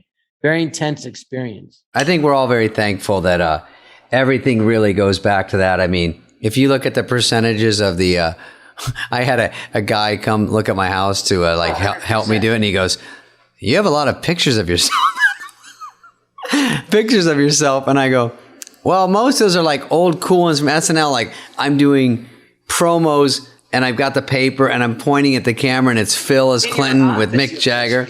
Yeah. I mean, they're not on the outside of the house. They're in my fucking, office. Yeah. But shingles. It's like Lauren in the background, Phil, Mick Jagger, and Luke Perry was a host. And it looks like I'm directing because I got handed promos, which they didn't realize was like a crummy job, but you get to, on Thursdays, go with the host and go with the music, and you get to go down there and deal with them for promos. I'm like, Kurt Cobain, oh, your line is in green. You get to talk to them and interact, and it's kind of fun, and you have to write little dumb promos. But those pictures are around, and I don't really get Saturday Night Live anymore. Like people are like, oh, I saw you on Saturday Night Live, but it's on Peacock now, and they have reruns. So it's a huge part of everything, of course. You get people saying to you, I saw your Peacock? John. Oh, and time. I just won $5. Just to set the scene. Just to set the scene. Do you guys remember Luke Perry? I remember not wearing any pants. Luke Perry stood out to me among the 130 shows I did as one of the nicest, most approachable hosts. I just remember really liking him. And very famous at the time. Huge. Very, very famous. But he was in Once Upon a Time in Hollywood, and he passed away. But I just remember him being just very approachable and really nice. Yeah, I'd met him not on the show, but years later. Yeah, very nice guy. Really nice. In fact, you know what he did? I just remember this. I'd met him. Maybe I'd met him on the show. I wasn't on the show when he hosted, but I met him. And I said, he's on, was it Melrose Place, right? No, Beverly Hills 90210. Mm-hmm. Beverly Hills 90210. He was like the biggest teen thing. So my niece was like 12 or 13. So I said, hey, do you think I could bring my niece to the set to meet you? He goes, yeah, we'll set it up. I go, she'd be like so. And he did. And when she got there, she couldn't believe it. And then they had sex. He goes, well, let's take a picture. And he sat her on his lap, and then right when they took the picture, he kissed her on the cheek, and she like turned red, And she came home and she got on the phone. I could hear her screaming to her girlfriend, I met Luke Perry. And it was really great. He knew what it meant. And he was, it was sad that he passed away. He was a very nice guy.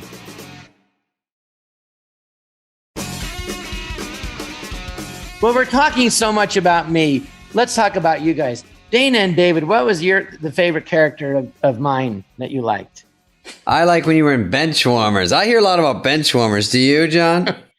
Yeah. Benchwarmers is great. Benchwarmers is just one of those movies that just made you feel good. It was just kind of fun, light vibe to it. Dana, what is it about me that you admire the most? And then, David, you can go. I don't know if anything comes to mind. I like when you sing opera. Your funniness.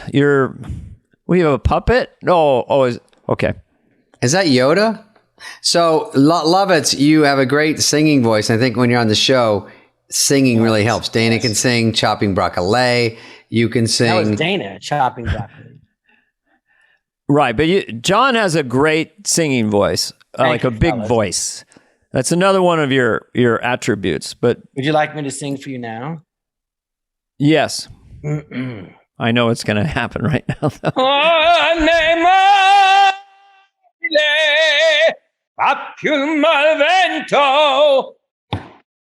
Jesus, you blew out the Zoom. I mean, oh my God, the ratings just spiked up. Everybody loves somebody sometime. What was the Tales of Ribaldry? John Bowman and Christine Zander wrote it. That was one of those sketches that was. What does it mean? It was so well written. You had to raise yourself to the level of the sketch. A lot of sketches weren't funny, and Lauren would yell at me, goes, "It's your job to make them funny." I said, "Well, I can't make a rose smell like shit." I had that line all prepared for him. And he goes, "No," I go, I can't make shit smell like a rose." And he goes, "That's your job." You had a great relationship with your boss. To be funny. So I said, "Okay, so fine. So you're telling me," because my first year on the show, I did this sketch, and Al Franken and Jim Downey, who I love, are giving right before the sketch, are telling me to do two completely opposite things. Oh, listen to Downey. Two opposite notes. And I'm like, what do I do? So Lauren said, fuck the writers. I hired you to be funny. That's your job. I said, okay, so you're telling me if the writers tell me to do something a certain way and I think they're wrong and I don't think it's funny, I don't have to do it? He goes, right. I go, okay. So many times, like, Al, go do it like this. I'm like, nope. Jeez. I'm not having Lauren yell at me again. And then I would do the sketch on air, and then Al would run up and hug me. I go, that was so great. I go, wow, that's what I've been talking about all week. Can we just and that would happen over and over. Do it this way. The Tales of Ribaldry, they wrote it so well that I had to really work that. You had to raise yourself to the level of it. And then I did something on air, which I think I rarely did, which I know Dana did all the time. When you did George Bush was you just go, I'm going to do it, but I'm going to riff on it and add little moments. And it's like you're improvising on air. So when I knew they'd be cutting back to me, and in my head, I'm like, what am I going to do? So one time they cut back, I went, they're fighting, and the two women are fighting. And I went, wow, Let me ask you guys a question. Did you do this thing when it's a commercial break and everyone's running around, you're getting ready for a sketch or a cold opening? So the audience is seeing you in your makeup, whatever you're wearing, you're going on the stage.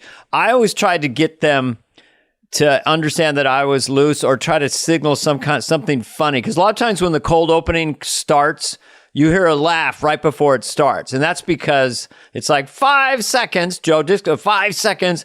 And then if you signal to the audience that you're being playful, it seems like it gives you a leg up. It definitely relaxes me a little bit. If you get a laugh before it starts. Did you do that? Or they go 5 seconds, then you go, I'm not ready. Or you go, places, everyone. Then they laugh before they come onto the broadcast. That's it. Yeah. And then they laugh and they like you already. And then they're ready to go. I never did that because I'm professional. Huh. And how? I don't need to get them laughing before the sketch starts. I know I'll be funny. Save it for the stage. Save it for air. We should explain what this is. This is John and I teasing each other for years where it was just doodle-doodle-doodle-doo. It's a thing that I would do for some reason. Conan does it every time I talk to him. Doodle-doodle-doodle-doo. It's Dana, we did a sketch with Robert Wagner when he hosted. And we did that with him. One of the funniest things in the show is an important part of the show is Dana and I, as you know, we would always talk about. In fact, it was Dana going, we got to talk. What he goes, we got to talk about, how competitive it is, and we're friends, but we're competing against each other. And I go, I know. He goes, well, let's talk about it and get it in the open, because make really it funny. close friends. And I go, you're right, and I go, well, it's just the way it is, so let's just be careful that it doesn't, harm our friendship, because we're friends, but we're competing, and that's just the way it is. But anyway, but it was funny. So at one time, one of the best hosts, everyone was so excited, was William Shatner. I remember Dennis Miller at Read Through, he'd always be kind of, grumpy, because he wasn't in a lot or whatever. And I go, Dana, and he goes, why aren't I in any sketches? I go, Dennis, you got to hang out all night. You're not here. Like, hang out, participate on Tuesday night. When we write it, you'll get in more.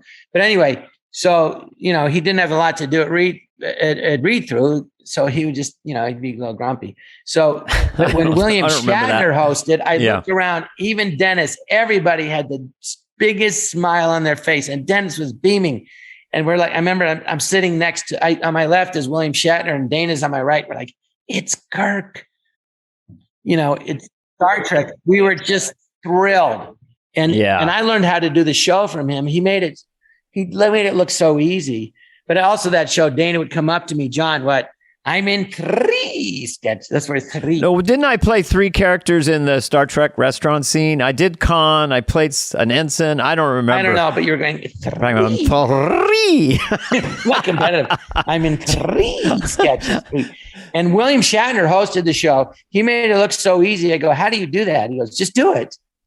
And so, and one time, the Star Trek sketch, I go, what are you doing? He goes, I'm trying to figure out how to play this, the scene, the part. I go, but how to play the part? Aren't you Kirk?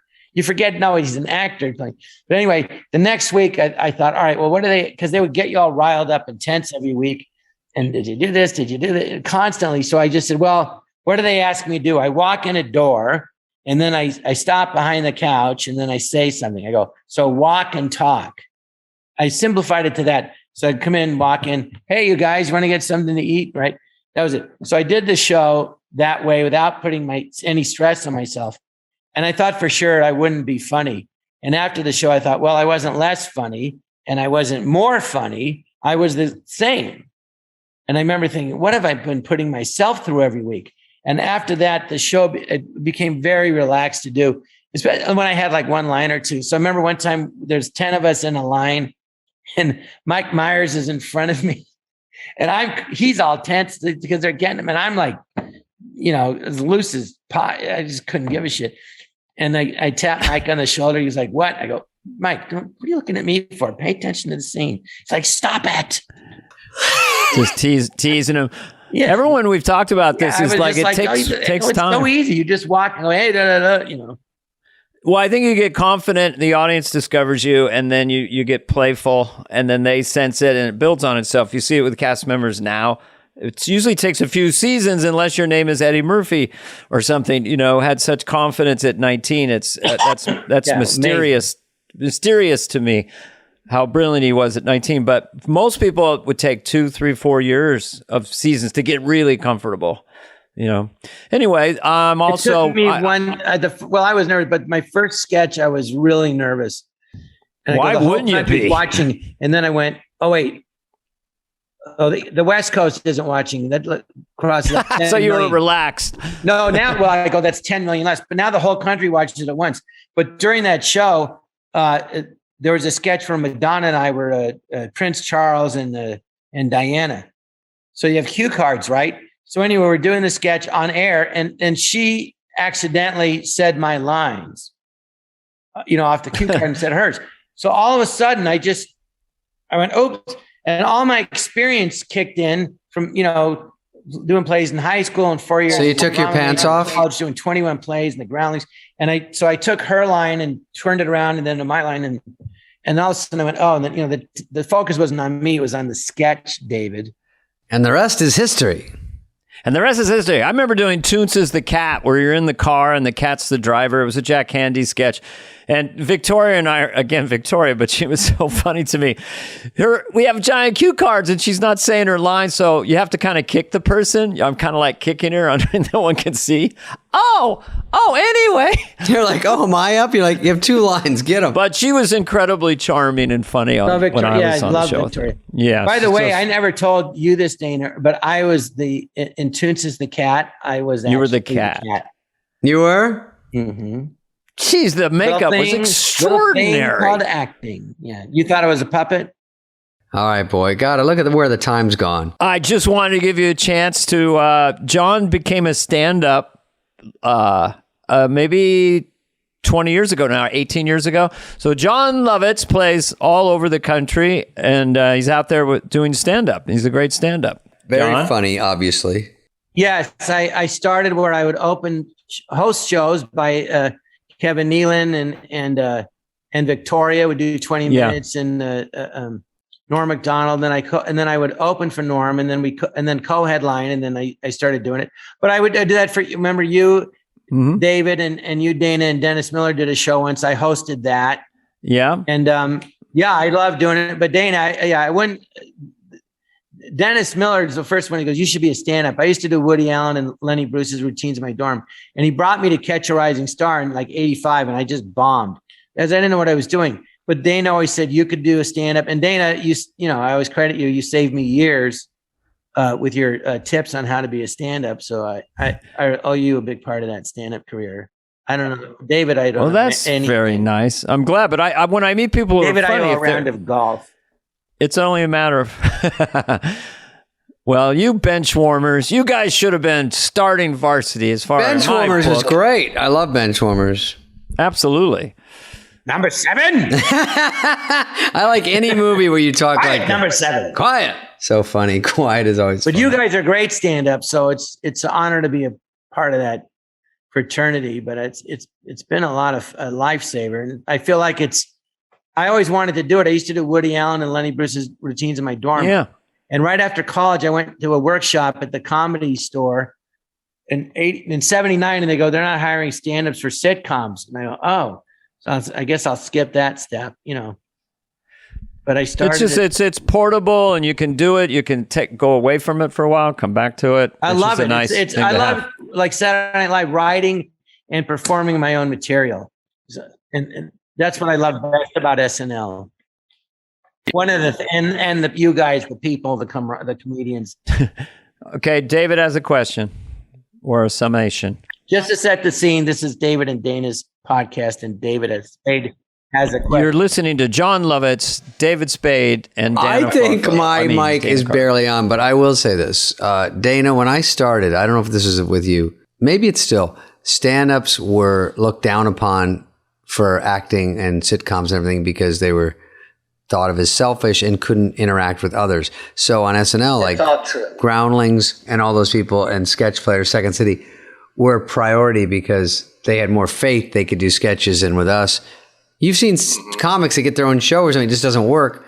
And then you hear the low, quiet whisper, they can't act. And that's brutal. So I think when I started, they were like, but Kenny, and the first audition I had, they said I can't act. And I couldn't. I didn't know, but I had to go to 2 years of intensive training.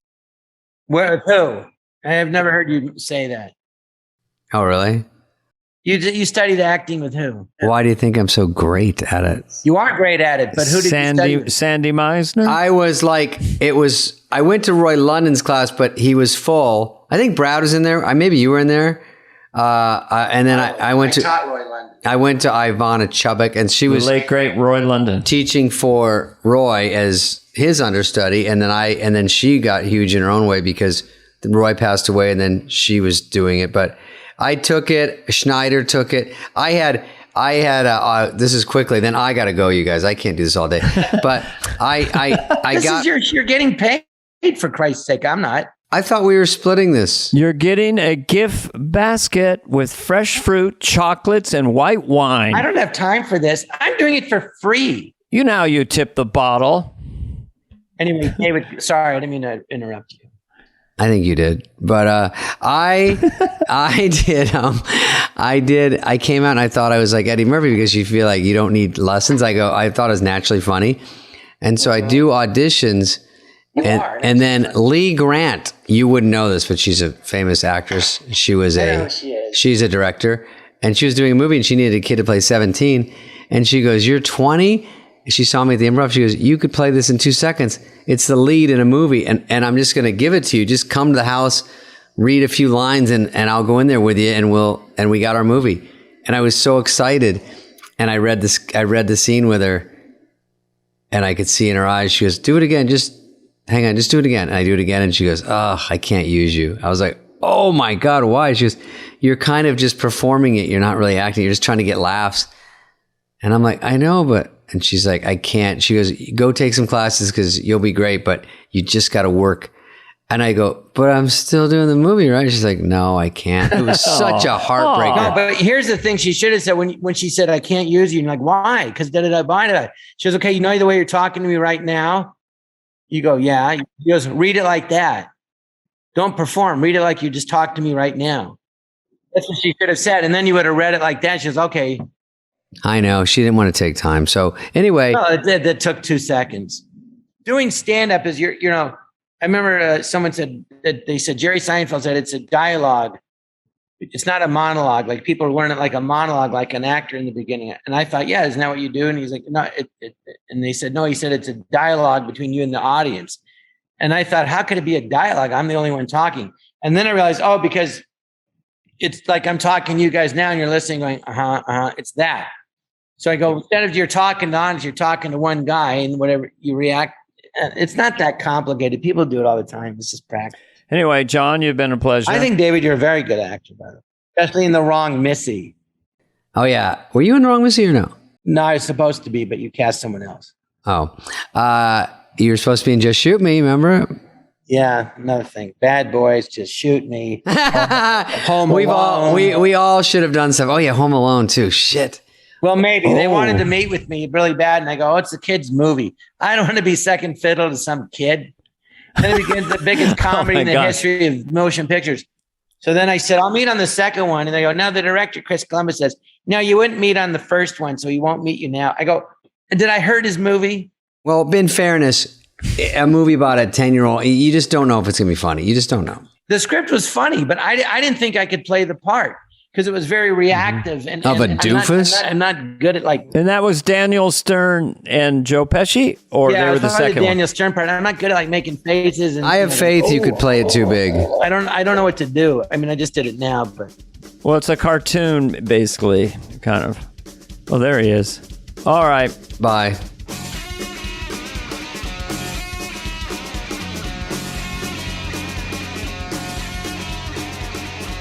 Fly on the Wall has been a presentation of Cadence 13. Please listen, then rate, review, and follow all episodes. Executive produced by Dana Carvey and David Spade, Chris Corcoran of Cadence 13, and Charlie Finan of Brillstein Entertainment. Production and engineering led by Greg Holtzman, Richard Cook, Serena Regan, and Chris Basil of Cadence 13.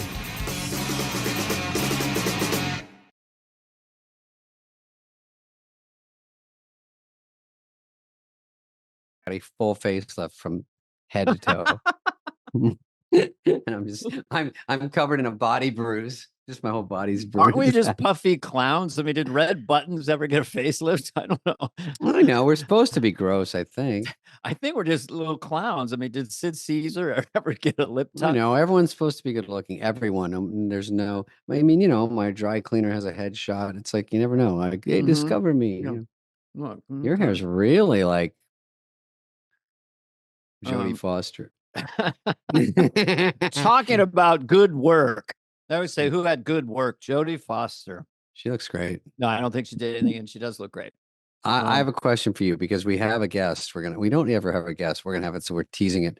But let's first get to. I know we talked about something before we came on that I want to see, and then we'll talk to this idiot. This I read, and I think it's true. I talked to other people that if Trump, I talked to people. I talked to other people. Was that a fake news? That's a good sources. Yeah, that's good. I talked to other people that if Trump goes to prison, the Secret Service is going with him because every ex-president has 24 around-the-clock Secret Service guys. Good. So Trump going to prison with the Secret Service. This is my take on it. Oh, look, man. We got ourselves a new bitch. What's your name, eh? My name is Donald J. Trump, President of the United States. He thinks he's the Sorry, I switch. He thinks he's the president, man. Yeah. Hey, look at you. You're fat, man, and orange. What do you eat all the time, man? How do you get big and fat and orange like that? I eat cheeseburgers. I eat salads very rarely, and I eat a lot of snow cones. Snow cone. I don't know. Yeah, I like he's proud of being fat so far. Yeah. Okay, go ahead. Snow cones is a funny word. Yeah, it is I eat funny. snow cones, chicken, cheeseburgers, and snow cones. Anyway, hey, what's with the guys in the suits? This is Secret Service. They're sworn to protect me. They're sworn to protect me. And they got weapons like you wouldn't believe. They're coming to prison with me, and they're bringing the guns. They're bringing their Uzis. They got rocket launchers on their back. They got dynamite in their pants. If you touch me, you're done. Oh, it looks like I'm the bitch now. Don't worry, I love the Hispanics. I've always loved the Hispanics, and they love me. Dun, dun, dun, dun, dun. It's a little sloppy. Hey, can I borrow a dilly bar?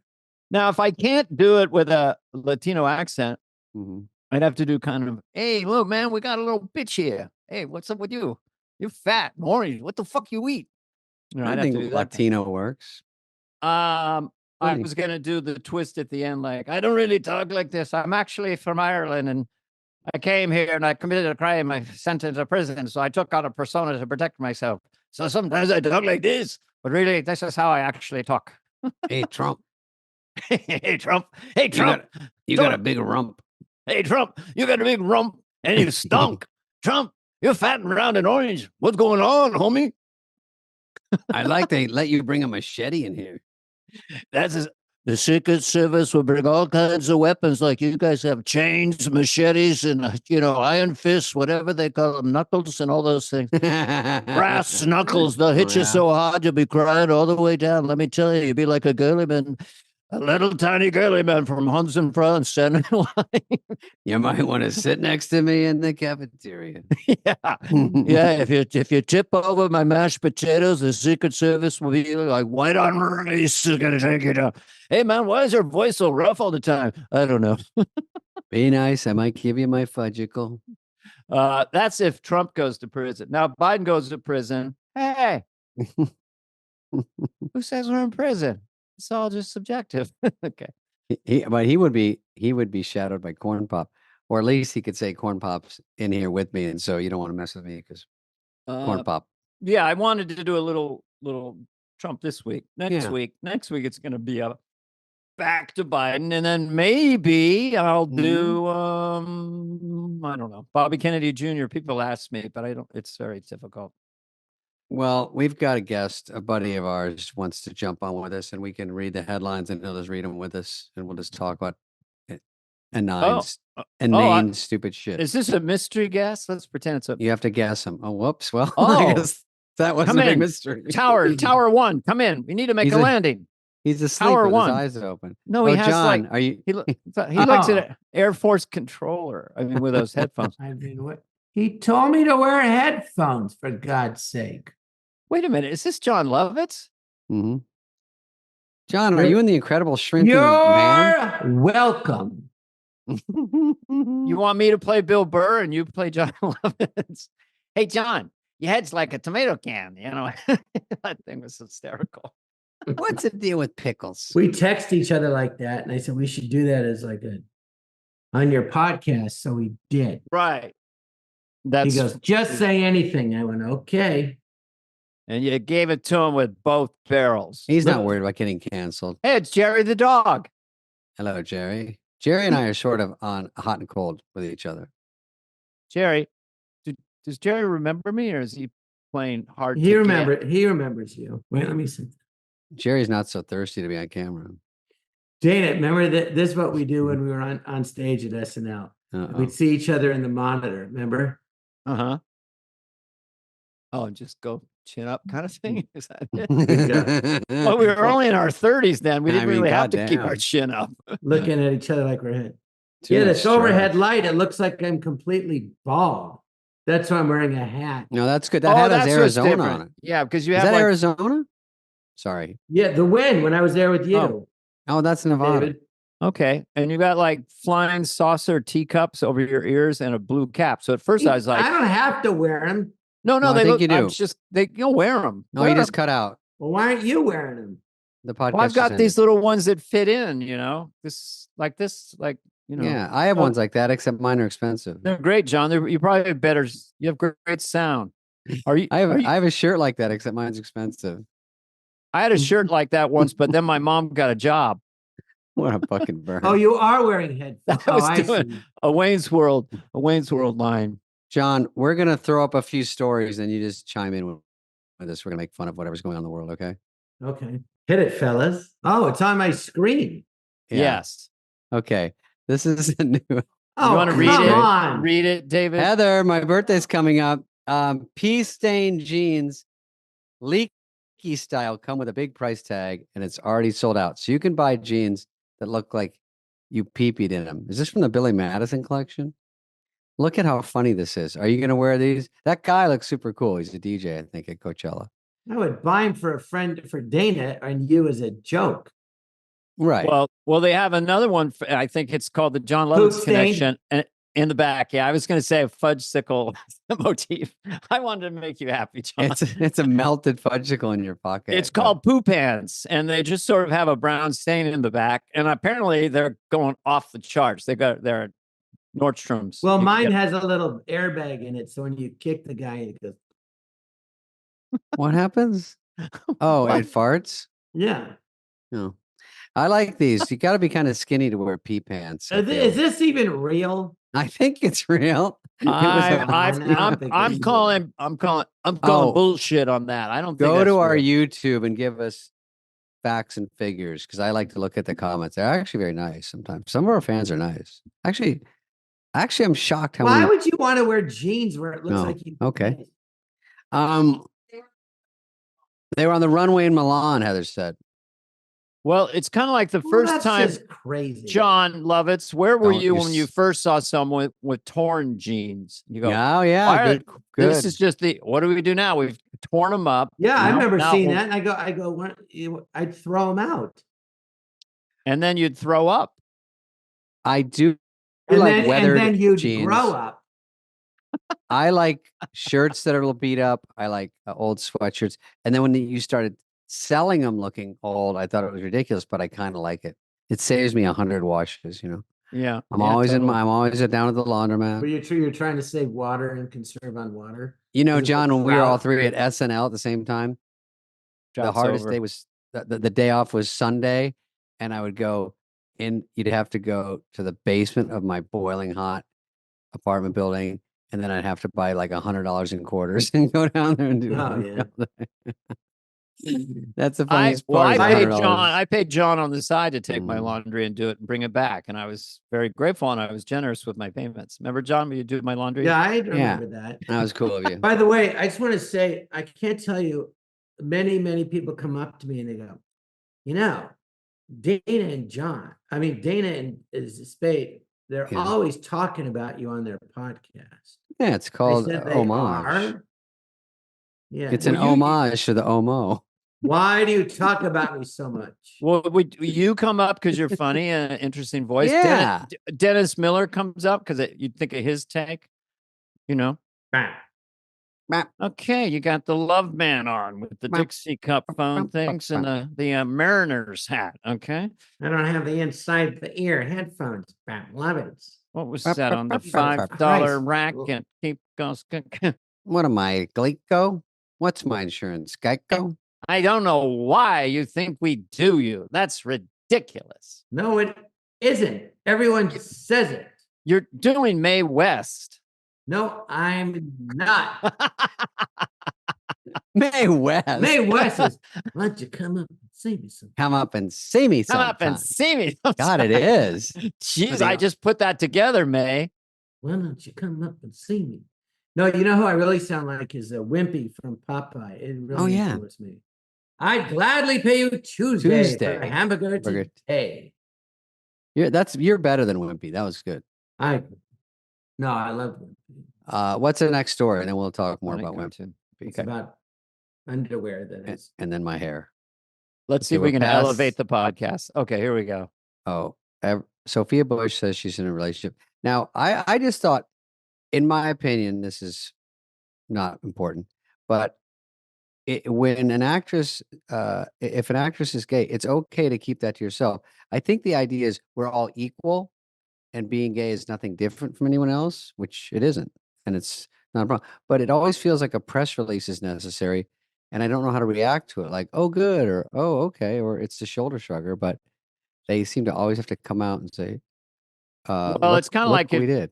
John came out with an article saying he was heterosexual. I mean, would that be news or? Well, that was because there were so many whispers. John, what is USWNT? United States Women's. What is it? Soccer? No.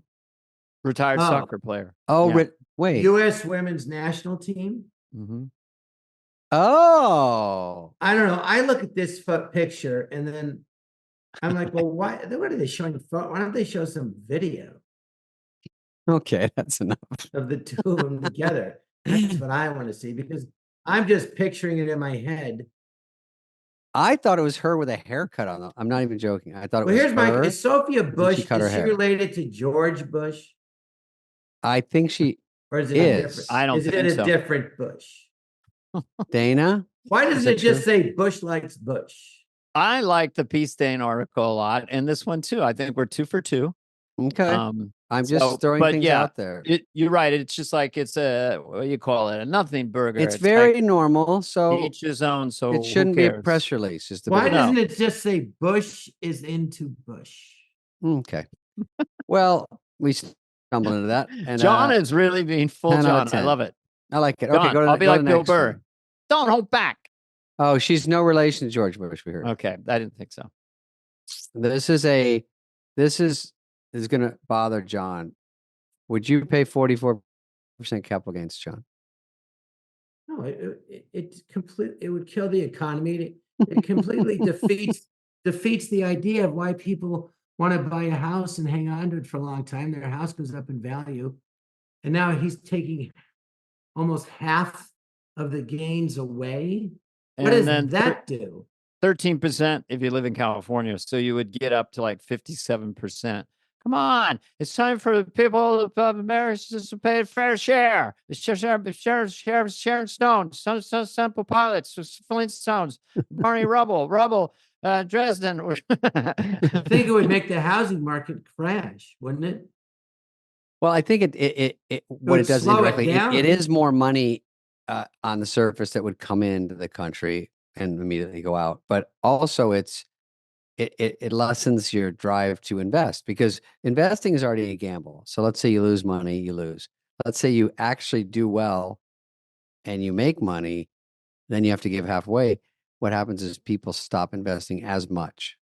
Someone like me, like they put tax on houses in California and LA County, so I won't buy another house. Well, I was going to say, with the property taxes, when you buy a house, so less people buy homes, that's less property tax.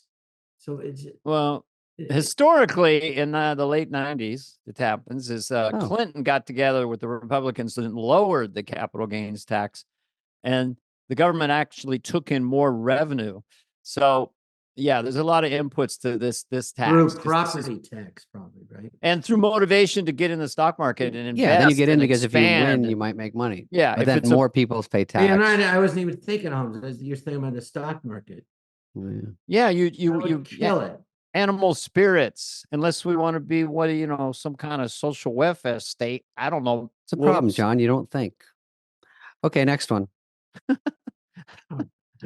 How dare I eat John? Who's going to listen to three comedians about nobody? That's why nobody. That's why we're moving on.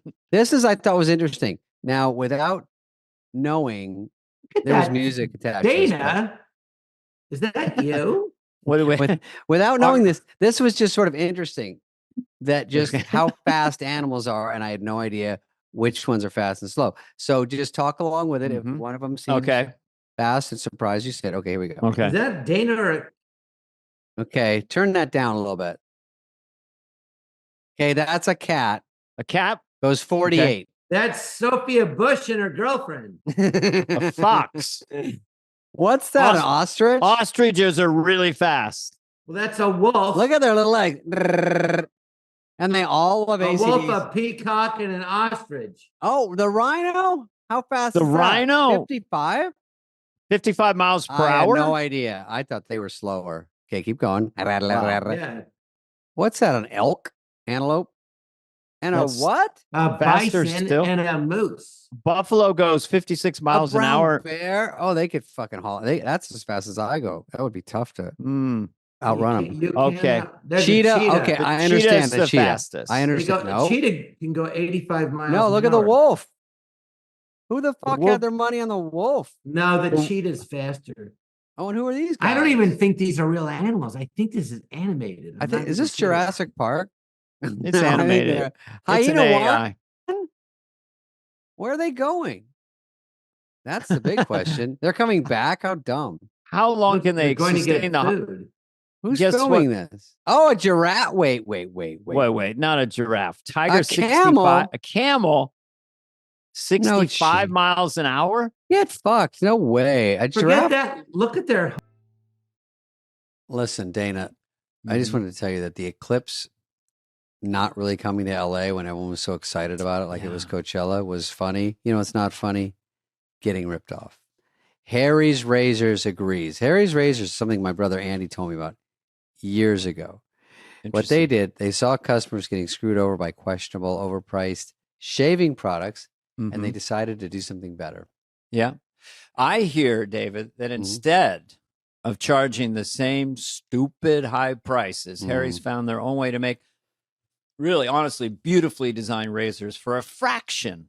Yep. Do you know what that means? A fraction of the price. It's like of other less than the big brands. price. Yeah. Less, exactly. Exceptional products, honest prices. That's Harry's, David.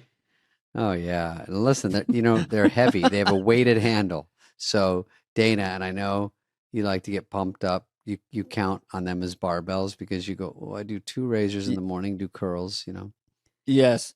I take the razor and they pump up the bicep. But you used to do 300 pounds. Yeah, but you just do more reps. It's all about that's the what reps. it's on more reps. Yeah. No, it's great to have a real. This is like stuff in movies. You'd see a guy with a really handle and a weighted, heavy shaver. And then these other companies came out with these plastic ones. Garbage. That just after one shave, I'm sort of an alpha male in a way. So it's just, I can hear it say, ow, when I go down You look at how my wide they stubble. are with between blades. You're like, this is going to rip my face. So after one shave, just get the blood off it and throw it away. But the heavy ones look cooler. You look like you're in a movie. I like it. Yeah. It's quality. Makes you feel good, better than the rest. Listen, it's got the highest customer satisfaction in the shave industry. Yeah. No risk trial. You don't like it for some weird reason. No worries. It's on them. Convenient subscription option that you can cancel at any time. This is a great shaving experience, David. Getting ripped off isn't funny. Switch to Harry's. Get started with a $13 trial set for just $3 at harrys.com/fly. That's harrys.com/fly for a $3 trial set. Dana running like little pussy cats. When they used to say you run like a puss, is that what they meant? Yep. Okay. Here's a news flash, though. What animal can run the longest? What does that The mean? ma- Oh, the like a man. marathon? Yes. A Distance. human being. A human being. We'd go with our spears. We'd hit the animal. The animal would only be hurt and start to get away. And we could chase them for 12, 14 hours just Is running. that true? Yep. Human beings are really great at long distance running compared to other mammals. How fast do you think you can run, Dana? 41 miles an hour. No, in my prime, Yeah. What'd you do the mile in? the mile, about 425. Really? It was okay. Okay. Well, we trained a lot. And there's a lot of people faster than that. I could train for my lifetime. I'll train your head in a minute. What about dare how fast use you go? it. Do you go 20 miles an hour? I'm not sure how it equivocates. I think human beings top out at like 28 if you're like, Usain Bolt. John's big bragging. I heard him the other day bragging to the waitress at dinner that he got 640 steps that day. And then he showed her. come through this screen and rip your head off. I'll climb through this goddamn screen. All right, we'll watch I'm this. faster now at tennis. I play tennis Wait. faster. That's true. You are quick side to side. This is an old commercial, right? From the 90s. Okay. Yeah, this is a 90s Instagram. This is Is that Dana in the middle? Let me see. Have some candy? Sure. Flirt Squirt. You can get your brother for telling your mother. Or Where you did this can go? get the girl who flirts with Jones. Listen. Jesus. Ryan Gosling. Right after school. Nice shade. And a song. Dare ya change my mind. Oh my God, she's spit in her mouth. All the time. Look out. So fucking loud. Check this out. Flirt Squirt. They're awfully young to be flirting and squirting. Oh, that's Heather says that leads to first base, but I think that's fourth Dana makes base me when you say squirt on this a guy. crap. He just John. texted me, John, say this. Oh, he did? Yeah. I said, Why are go you full focusing on John. Flirt Look. Squirt? Awfully young Flirt to be squirt. flirting and squirting. No, thank you. Okay, that's a comment. Awfully young to be flirting, squirting. Awfully young to be wearing a bowler hat, that idiot in the middle. But fine. I think that one kid was Ryan Gosling as a kid, wasn't it? I think it was Really? one of them was Reese Witherspoon at the end with the glasses. The thing they don't tell you is this is a precursor because if you aim low, you get pee pants. Oh, yeah, that's true. That's good. You tied it up because Flirt Squirt is basically you pee in the other guy's mouth. And it's a little bit beyond flirting. It's like, Oh, yeah. hey, I think Jenny I'm likes me. not- She just peed in my face. I'm not at going recess. there, you little No, Yeah. yeah. No, I wouldn't even. Don't try to church. you and your up. fantasies. Flirt Squirt. Jerry, come here. You know, I'm so old. I didn't know any girls that squirted in my life. And now there's too many. Isn't that funny? Do they learn it along the way? Do they watch I've never a been with a tutorial? girl that squirted. You have one? No, I've never been with one Let's look at a clip. that squirted. That's Oh, really? Well, maybe you're not Mr. Romeo. Or maybe I'm picky. No. If you push right here and also squeeze their big toe, it can work. It's hard to do though. You get one deesh right in the grill. Now, where do they squirt? That little thing? It can go up to 6 to 8 feet. Flirt Squirt. All right, read what Dana. Cardi- Cardi laying B, back on that wop, one. wop, wop. Dana, don't jump out on Flirt Squirt. No, I have no. We got a comment. young audience that wants to hear about it. Dana told me he would flirt squirt with Nora Dunn. Where between scenes Nora. on SNL? I don't know when. He just would do it. Flirt's I They don't were know when. arguing in the hallway one day on SNL, and I thought it was about sketches. No, it was about. And then you heard the Flirt Squirt song. No, then they were like, "Yeah, squirt. You promised to squirt me in the middle of the sketch. I tried. The truth of it is funnier. John and I were in a sketch of William Shatner, and we were playing Star Trek Nerds. It's kind of a famous sketch. where Famous sketch. Oh, William yeah. Shatner goes, "Get a life," So, and then Nora and I just had an argument, whatever. But I was dressed like the nerd. And I had glasses with, tape in the middle. Is that what Just- you were? and John came Textbook out, nerd. and we're nose to nose, kind of yelling. There's a lot of stress on the Screaming. show. Oh, I was dying laughing. Yeah, it's hard to get in a real argument when you're dressed as a church lady. Now you get the fuck out. Take a swing at someone. Could you tell that was a really funny sketch all week? Because it's lived throughout history. Is a really good one. Oh yeah, everything Yeah. about William Shatner was just funny that week, and he just killed it. He was so We funny. were the most excited about him hosting than anybody. Because like Dennis would always say, "Why aren't I in sketches?" And he complained. I go, "Dennis, you don't hang out Tuesday night, right?" So then he'd be around the table and he'd always be like, because there was nothing for him to do. But when it was, I remember this distinctly. And there's William Shatner, and well, Lauren's in the middle, and then the host, and then the table goes this way. So I always sat next to the host, and Dana was on my right. And I remember looking at saying to Dana, "Go, it's Kirk." Mhm. We were so excited, and I looked at Dennis. He's like this. Yeah. He was so excited. Well, we all were excited. It was Kirk, Captain Kirk.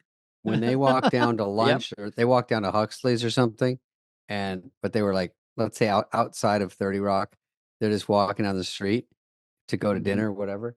And he said, so many people yell Captain Kirk. And while he's talking, he just throws this up. Yeah. Anyway, Dennis, so we golfed last week. Hey. Oh, Hey. we can do that? And he would throw it out like, because that's all they want to see is, hey. But then we asked William Shatner, and he said, I don't remember that. He said, I can't remember what you're You talking remember about. doing this to people? Well, Dennis said he's just throwing it around just while he's talking because he does so much. It's like fluid, which is funny. And Remember the episode where Spock got mad and did this to a Klingon? No, he did not, did he? I made it up. Remember they made Spock because he didn't have any emotions. They made him wear pee pants around the I spaceship. knew you were going for that. I knew it. I had to. Around the saw spaceship that. because he has no emotion. He goes, why is this humorous? They're fucking pee pants, dude. It's funny. And Remember, he fell in love with somebody. He didn't understand the emotion, and then he I did a don't flirt get it. That's squirt. you. And then he did a flirt squirt Mhm. by some Klingon. Trouble with the tribbles. Remember, it was a Where- famous episode. No man has gone before. Okay, Dana was in the middle of a curve. We interrupted. I was in Think, squirting. spot, in your- just flirt, squirt, to squirt and flirt like Spot, woman don't ever squirt in my face. John, what couch are you? Are you in La Scala? What are you doing right It's my house. now? It is? You didn't do that design on Years purpose, ago. did you? I did back then. I know a great lawyer. You I'll look, call like, you look right like you're at a Persian. I went with carpet a store. Southwestern theme, and it was like 30 years ago. There you go. I have to say, John has a big mansion. Good luck He with your does. mansion tax. Oh, He has a mansion up on your the- house is twice as big as mine. It's twice as Hmm. Southwestern. Well, you want to talk about personal stuff like our home? No, John, I don't. I don't want to do this. And yet you brought it up. No, John, when are you going on the road next? And do you like the road? And if you travel past Texas, do you go the day before? Go. I go normally about once or twice a month, and I do like it, but I always fly the day before the show because you Mhm. never know. What if you miss it? So I'd rather have peace of mind and get a good day's Even if it's night's Vegas, sleep before the show.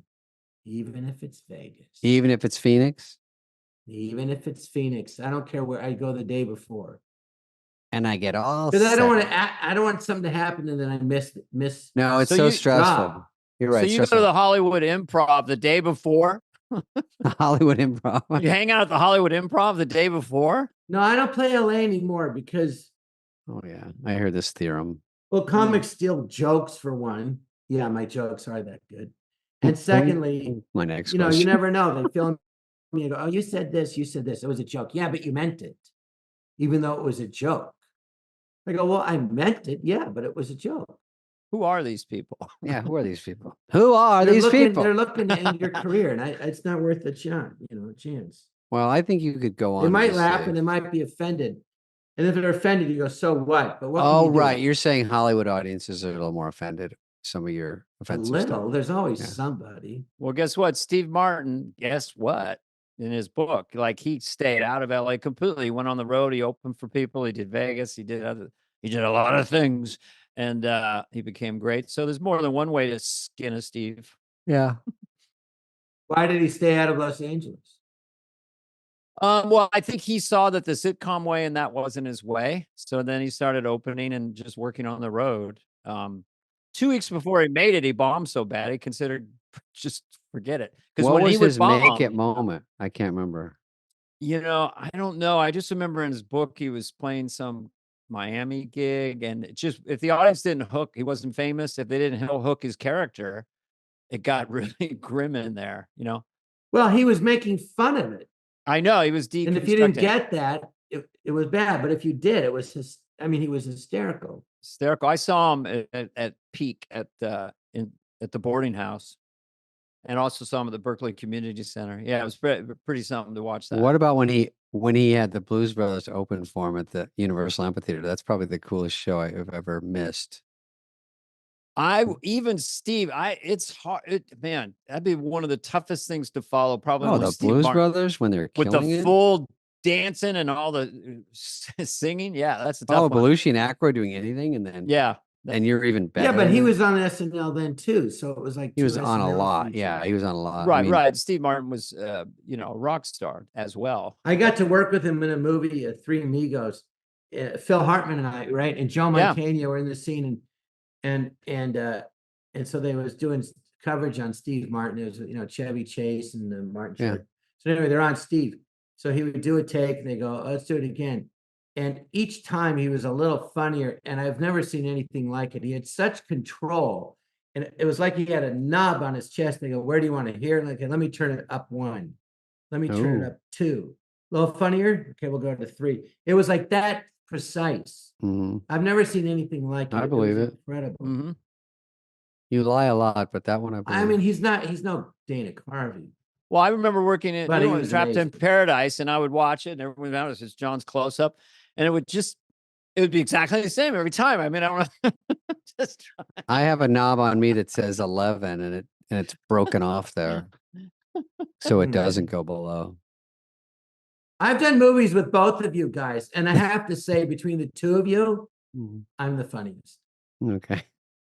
Thank you. Thank you for that audience poll. No, I mean, wait. Oh, that's No, not what I you meant are to funny. say. You're I didn't mean to say I'm the funniest.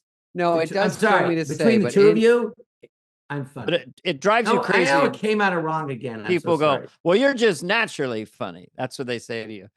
Yeah, they say that to me, and I go, Oh, it's just naturally, easy I work for my you. ass off on it. Yeah. No, it's not that. I act like I don't know I'm being funny, but I do know.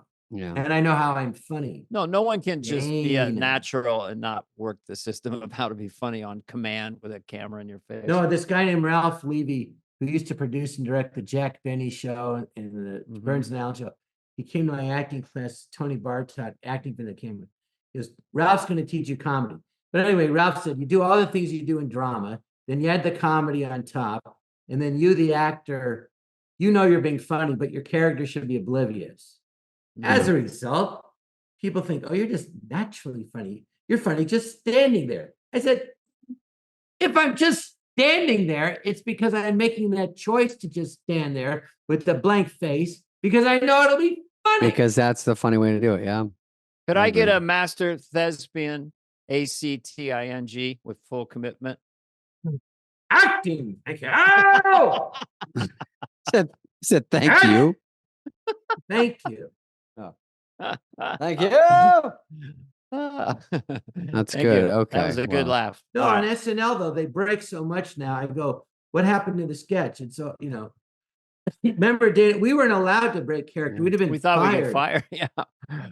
This isn't the Carol Burnett show. We don't do that. Ryan Gosling, though, was having so much fun. It was infectious. That was the most breaky show ever. But you couldn't help but laugh. Well, really he's hard. the host. He's not going to get fired. Yeah, but it was. What's he? Oh, I guess I have to go back to my giant movie career. I don't think he's worried about. Go guess I look gotta up go the back. Beavis and Butthead sketch. It's kind of a sort of a classic. You saw it, didn't you? I saw it. I get It's Twitter. very funny, and so I mean, it would have been funnier if they hadn't broke. I mean, that's how I feel. Oh.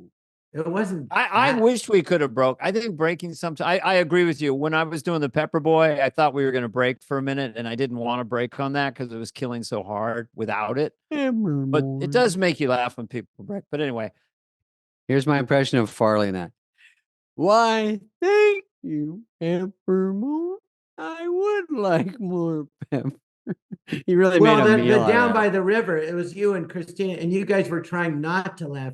Right. And he was doing everything he could to make you laugh, Yeah. to very me, cute. Yeah. which was funny. But it was. Did you ever laugh your whole time at SNL, or did anyone ever laugh? at No, you? I did one time because it was Tarzan, Tonto, and Frankenstein on the Right. Pat Stevens show with Nora. So she's interviewing the three of us, and anyway, we're doing the sketch, and then all of a sudden Phil out of nowhere started laughing. Oh yeah, Doing- yeah. That's very But he odd stopped for like Phil. that. Yeah. And then 5 seconds later, he just lost it. That was it. Yeah, and he laughing lost. remember. on and on. And I'm like, and we're all like, what is he laughing? And then we couldn't not laugh. And I had my head, I'm like, there's covering my face. We were like, and I couldn't stop. And afterward, I said, Phil, what happened? Because nothing had happened. He just started laughing. And he goes, Oh, so he said, no, I tell you what he said. He goes, well, I just thought how ridiculous I'd look. And I started laughing, and then I stopped. And he goes, and then I thought, what that must have looked like to the people watching the sketch and at home seeing Frankenstein laugh like that. And he goes, and then I just lost it. For no reason. Yeah. Yeah, and then Lauren on Monday goes, well, that happens. It's all right. And I'm like, oh man. But the other thing, John, is the sketch continued even though he lost it. If I remember him as Frankenstein crashing through the set, because that's what didn't he do that? He walked kept in the going, wall. and but he's he was laughing his ass off the whole time. Didn't stop. And he's still doing the character. Yeah. I think I remember that. We tried. Yeah, we tried to finish, but we couldn't stop. But that's the only time I remember doing that. Life insurance is a big deal, Dana. I know you think ahead. Mhm. I think I tend to Yeah. think ahead, but you got to get your ducks in a row at some point. Great thing that you can do for your family is create this important safety net, with life insurance. And it is kind of like, what policy do I get? You got to spend all this time. It can be overwhelming. Of course. Mm-hmm. Policy Genius is the country's leading online insurance marketplace. That's You know right. what that means? It saves you time and money so you can provide your family with a financial safety net starting right now today. Wow. With Policy Genius, you can find life insurance policies that start at just $292 per year for a year? 1 year for $1 million of coverage. Some Ooh. options offer same-day approval and avoid unnecessary medical exams. I like that. I do have life insurance, Dana, and I'm glad I do. Am I the one who would benefit? Beneficiary? Yeah. If anything happens to you, It's do I split get- between Sandler gets the most because he needs it. Oh, thank you so much. Thank you, David Spade. They're going to love this. I give it to Rob Schneider too. Hey, thanks. Give me more. What? No, this what Policy Genius does. It helps you compare your options with top companies, and their team of licensed experts is on hand to help walk you through it. Mm-hmm. Talk to a team you through it, whatever you need. Talk you through it. Talk to a team of award-winning agents who will walk you through the process step by step. Compare quotes easily with America's top insurers. Just a few clicks, you find the lowest price.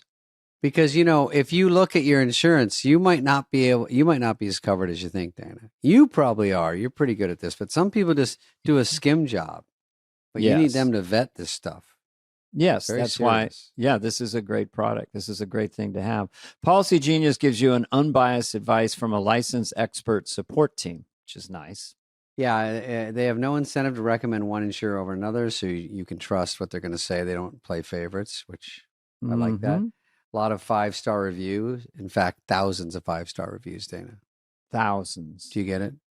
On Google and Trustpilot from customers who found the best fit for their needs. Check life insurance off your to-do list in no time with Policy Genius. Head to policygenius.com or click the link in the description to get your free life insurance quotes and see how much you could save. That's policygenius.com. All right, anything else for John before we let him go Mhm. walk Jerry? What do you have your own show now? Oh, suddenly it's your podcast.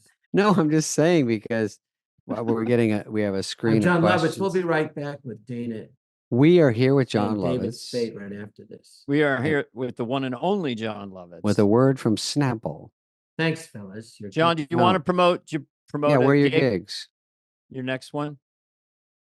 I'll be at the Grove Comedy Club in May in Arkansas, and look for me. I have a new singing show where I sing with a great band, Randy Oh, Wallman, yeah. who played with Frank Sinatra, 4-piece band at the Jazz Club Vibrato. Where is And that? I'll be What in a town? it's in Los Angeles, Top of in Beverly the Beverly Glen. Glen Center, and I'm there. Oh, up in I'll- there. Okay. Yeah, I've there. I done 2 went there. shows, and they want to bring me back now every couple of months. It was a blast. I saw it, Dan. Well, you do have pipes. What are you singing? Sinatra type You and wouldn't all like that it. stuff? Yeah, stuff Wow. like that, Yeah. different standards and fun songs and songs like The Monkey and the Baboon that my grandfather taught me when I was a Singing kid. in the rain. No, it's still funny. Well, he does Yeah, comedy. Yeah, and I do comedy. Yeah, and it's, then he both. does- It's still a funny show. He does Oh, have a okay. good voice. It's not Dana Carvey, David I'll give him Spade that. funny, but It's not funny. me on my pogo stick. No. It's not Dana, George Bush, Dennis Miller. I'm doing a tour Johnny of the South, by the Carson. way. Funny. but Love it's it. funny. I'm doing. It's a great question, love it. I'm doing. I thought you went already. Well, it's on davidspade.com, but I'm doing I think I'm doing Arkansas, Kentucky, North Carolina, Orlando. I'm doing and Arkansas. Clearwater. Mew, mew, mew. Mew, mew, mew. Did you guys ever talk about when Dana Carvey brought me to a club? And he goes, "There's this guy there, David Spade. He's really influenced by Dennis and I." And that's the first time I saw David. And then I was like, "Oh my God, he's like a clone of the two of them." If Dana and David, Dennis Miller and Dana Carvey had a baby, it would be Spade. I think he's outstripped that moniker. Well, that's Dana's hair looks better than years mine. ago. You have your own style now, but back then it was like, but you were funny. But that's the first time I ever saw you. Dana introduced me to you. When I first saw Dennis, he said, "This guy, John, is a cross between me and a snuffleupagus." When I first saw David, I said, I watched him and I said, he's like a cross between Dennis Miller and a flirt squirt. When I first saw John Lovitz, I thought he was a cross between Mo Howard and Ulysses S. Grant. Yeah. When I first saw Dana Carvey, I thought he was Ellen DeGeneres. First saw Dana, he was a cross between Tinkerbell. Just Tinkerbell. I can't think of another one. This is a true story. Dana, we'd always tease each other, and he would do characters. And the start when William Shatner hosted the show, and he would, "John, I'm in 3 sketches, three, right?" And he always goes, Yes. "What can't I do?" So one time he's behind me, dressed and makeup as Johnny Carson, and he's imitating Johnny Carson. It was so spookily good. Dana was gone, and you were in the room with Johnny Carson. And I remember in my head looking at it, and I literally thought, "Yeah, he's right. What can't he do?" Like, that's how good he was, how great he was. I actually thought that. I go, he's right. It was so spooky. It was so weird. I remember seeing him run around as Carson. It looked great. But he sounded exactly like him, and he was gone. It was pretty amazing. That's very nice, John. John is one of the most talented people true. I know. John can really sing. He said, "I can really sing." He would tell me I can really sing. And I go to myself, sure, for a comedian. Then I saw him really sing, and he goes, "Damn." So it's the same kind of compliment. Yes. That guy can really sing. Yes, he can really sing. Probably the Yes. best Well, I like to sing. comedians. The show is called From the Shower to the Stage.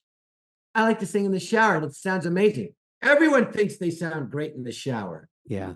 Do I they? told him that should be a Like, I'm going to put TV it out there show. and try.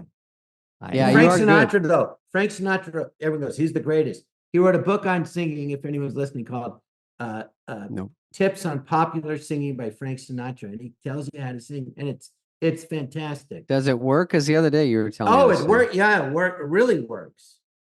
Oh, because it didn't.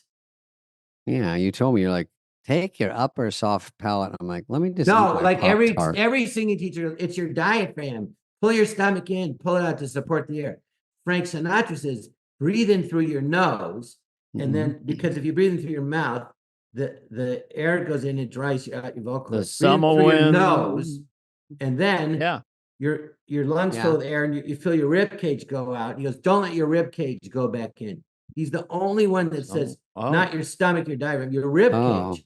And if you do that, that's what you focus on. You automatically support it correctly with your abdominal muscles. Rectally? I'm gonna take a shower right after this podcast and sing.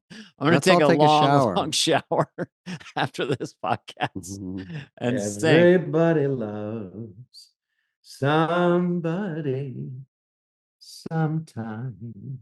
Well, what's more fun than singing with a band? Comedy's hard. You're up there singing with a fort. Oh my He's God. like the character that's like, don't make me sing. These guys, Randy Waldman's the musical conductor and arranger. Never heard of him. He's played with Frank Sinatra, George Benson, Ray Charles. He's the top guy. He's Barbra Streisand's personal pianist and now musical conductor. He's been her personal accompanist, pianist for 36 years. Never heard more boring credits. Pianist. The guitar player. He's the best studio musician, guitar player. He's known for Michael J. Fox. Well, what are we getting at? Go ahead. So he's good. Now what? I want to see this Back show. to the Future. Oh, is he on your cello show? player is one of the best cello Oh, players thank you, in God. the world. This is his band. The drummer's one of the best drummers. He's Dave Tull at a Pasadena College professor, teaches everything. They're so great. So you have I think to I try might jump to off. play with these guys. It's not easy. David Spade likes it up the butt. I thought we were doing VH1 behind the music. I'm like, what's going on here? We're just talking. No, that's his band. That's your band. It's good Awesome. stuff. Saying it's not, it's fun, but it's not easy. Yeah. It's not like amateur hour. Well, they're not. I'm trying to keep up with them. No, you are. You do good. I've seen it. It's good. I'm Okay, being so humble. All right, John. Dana, nice to meet you. John, nice to see you. I'll see you out front because you live in my yard.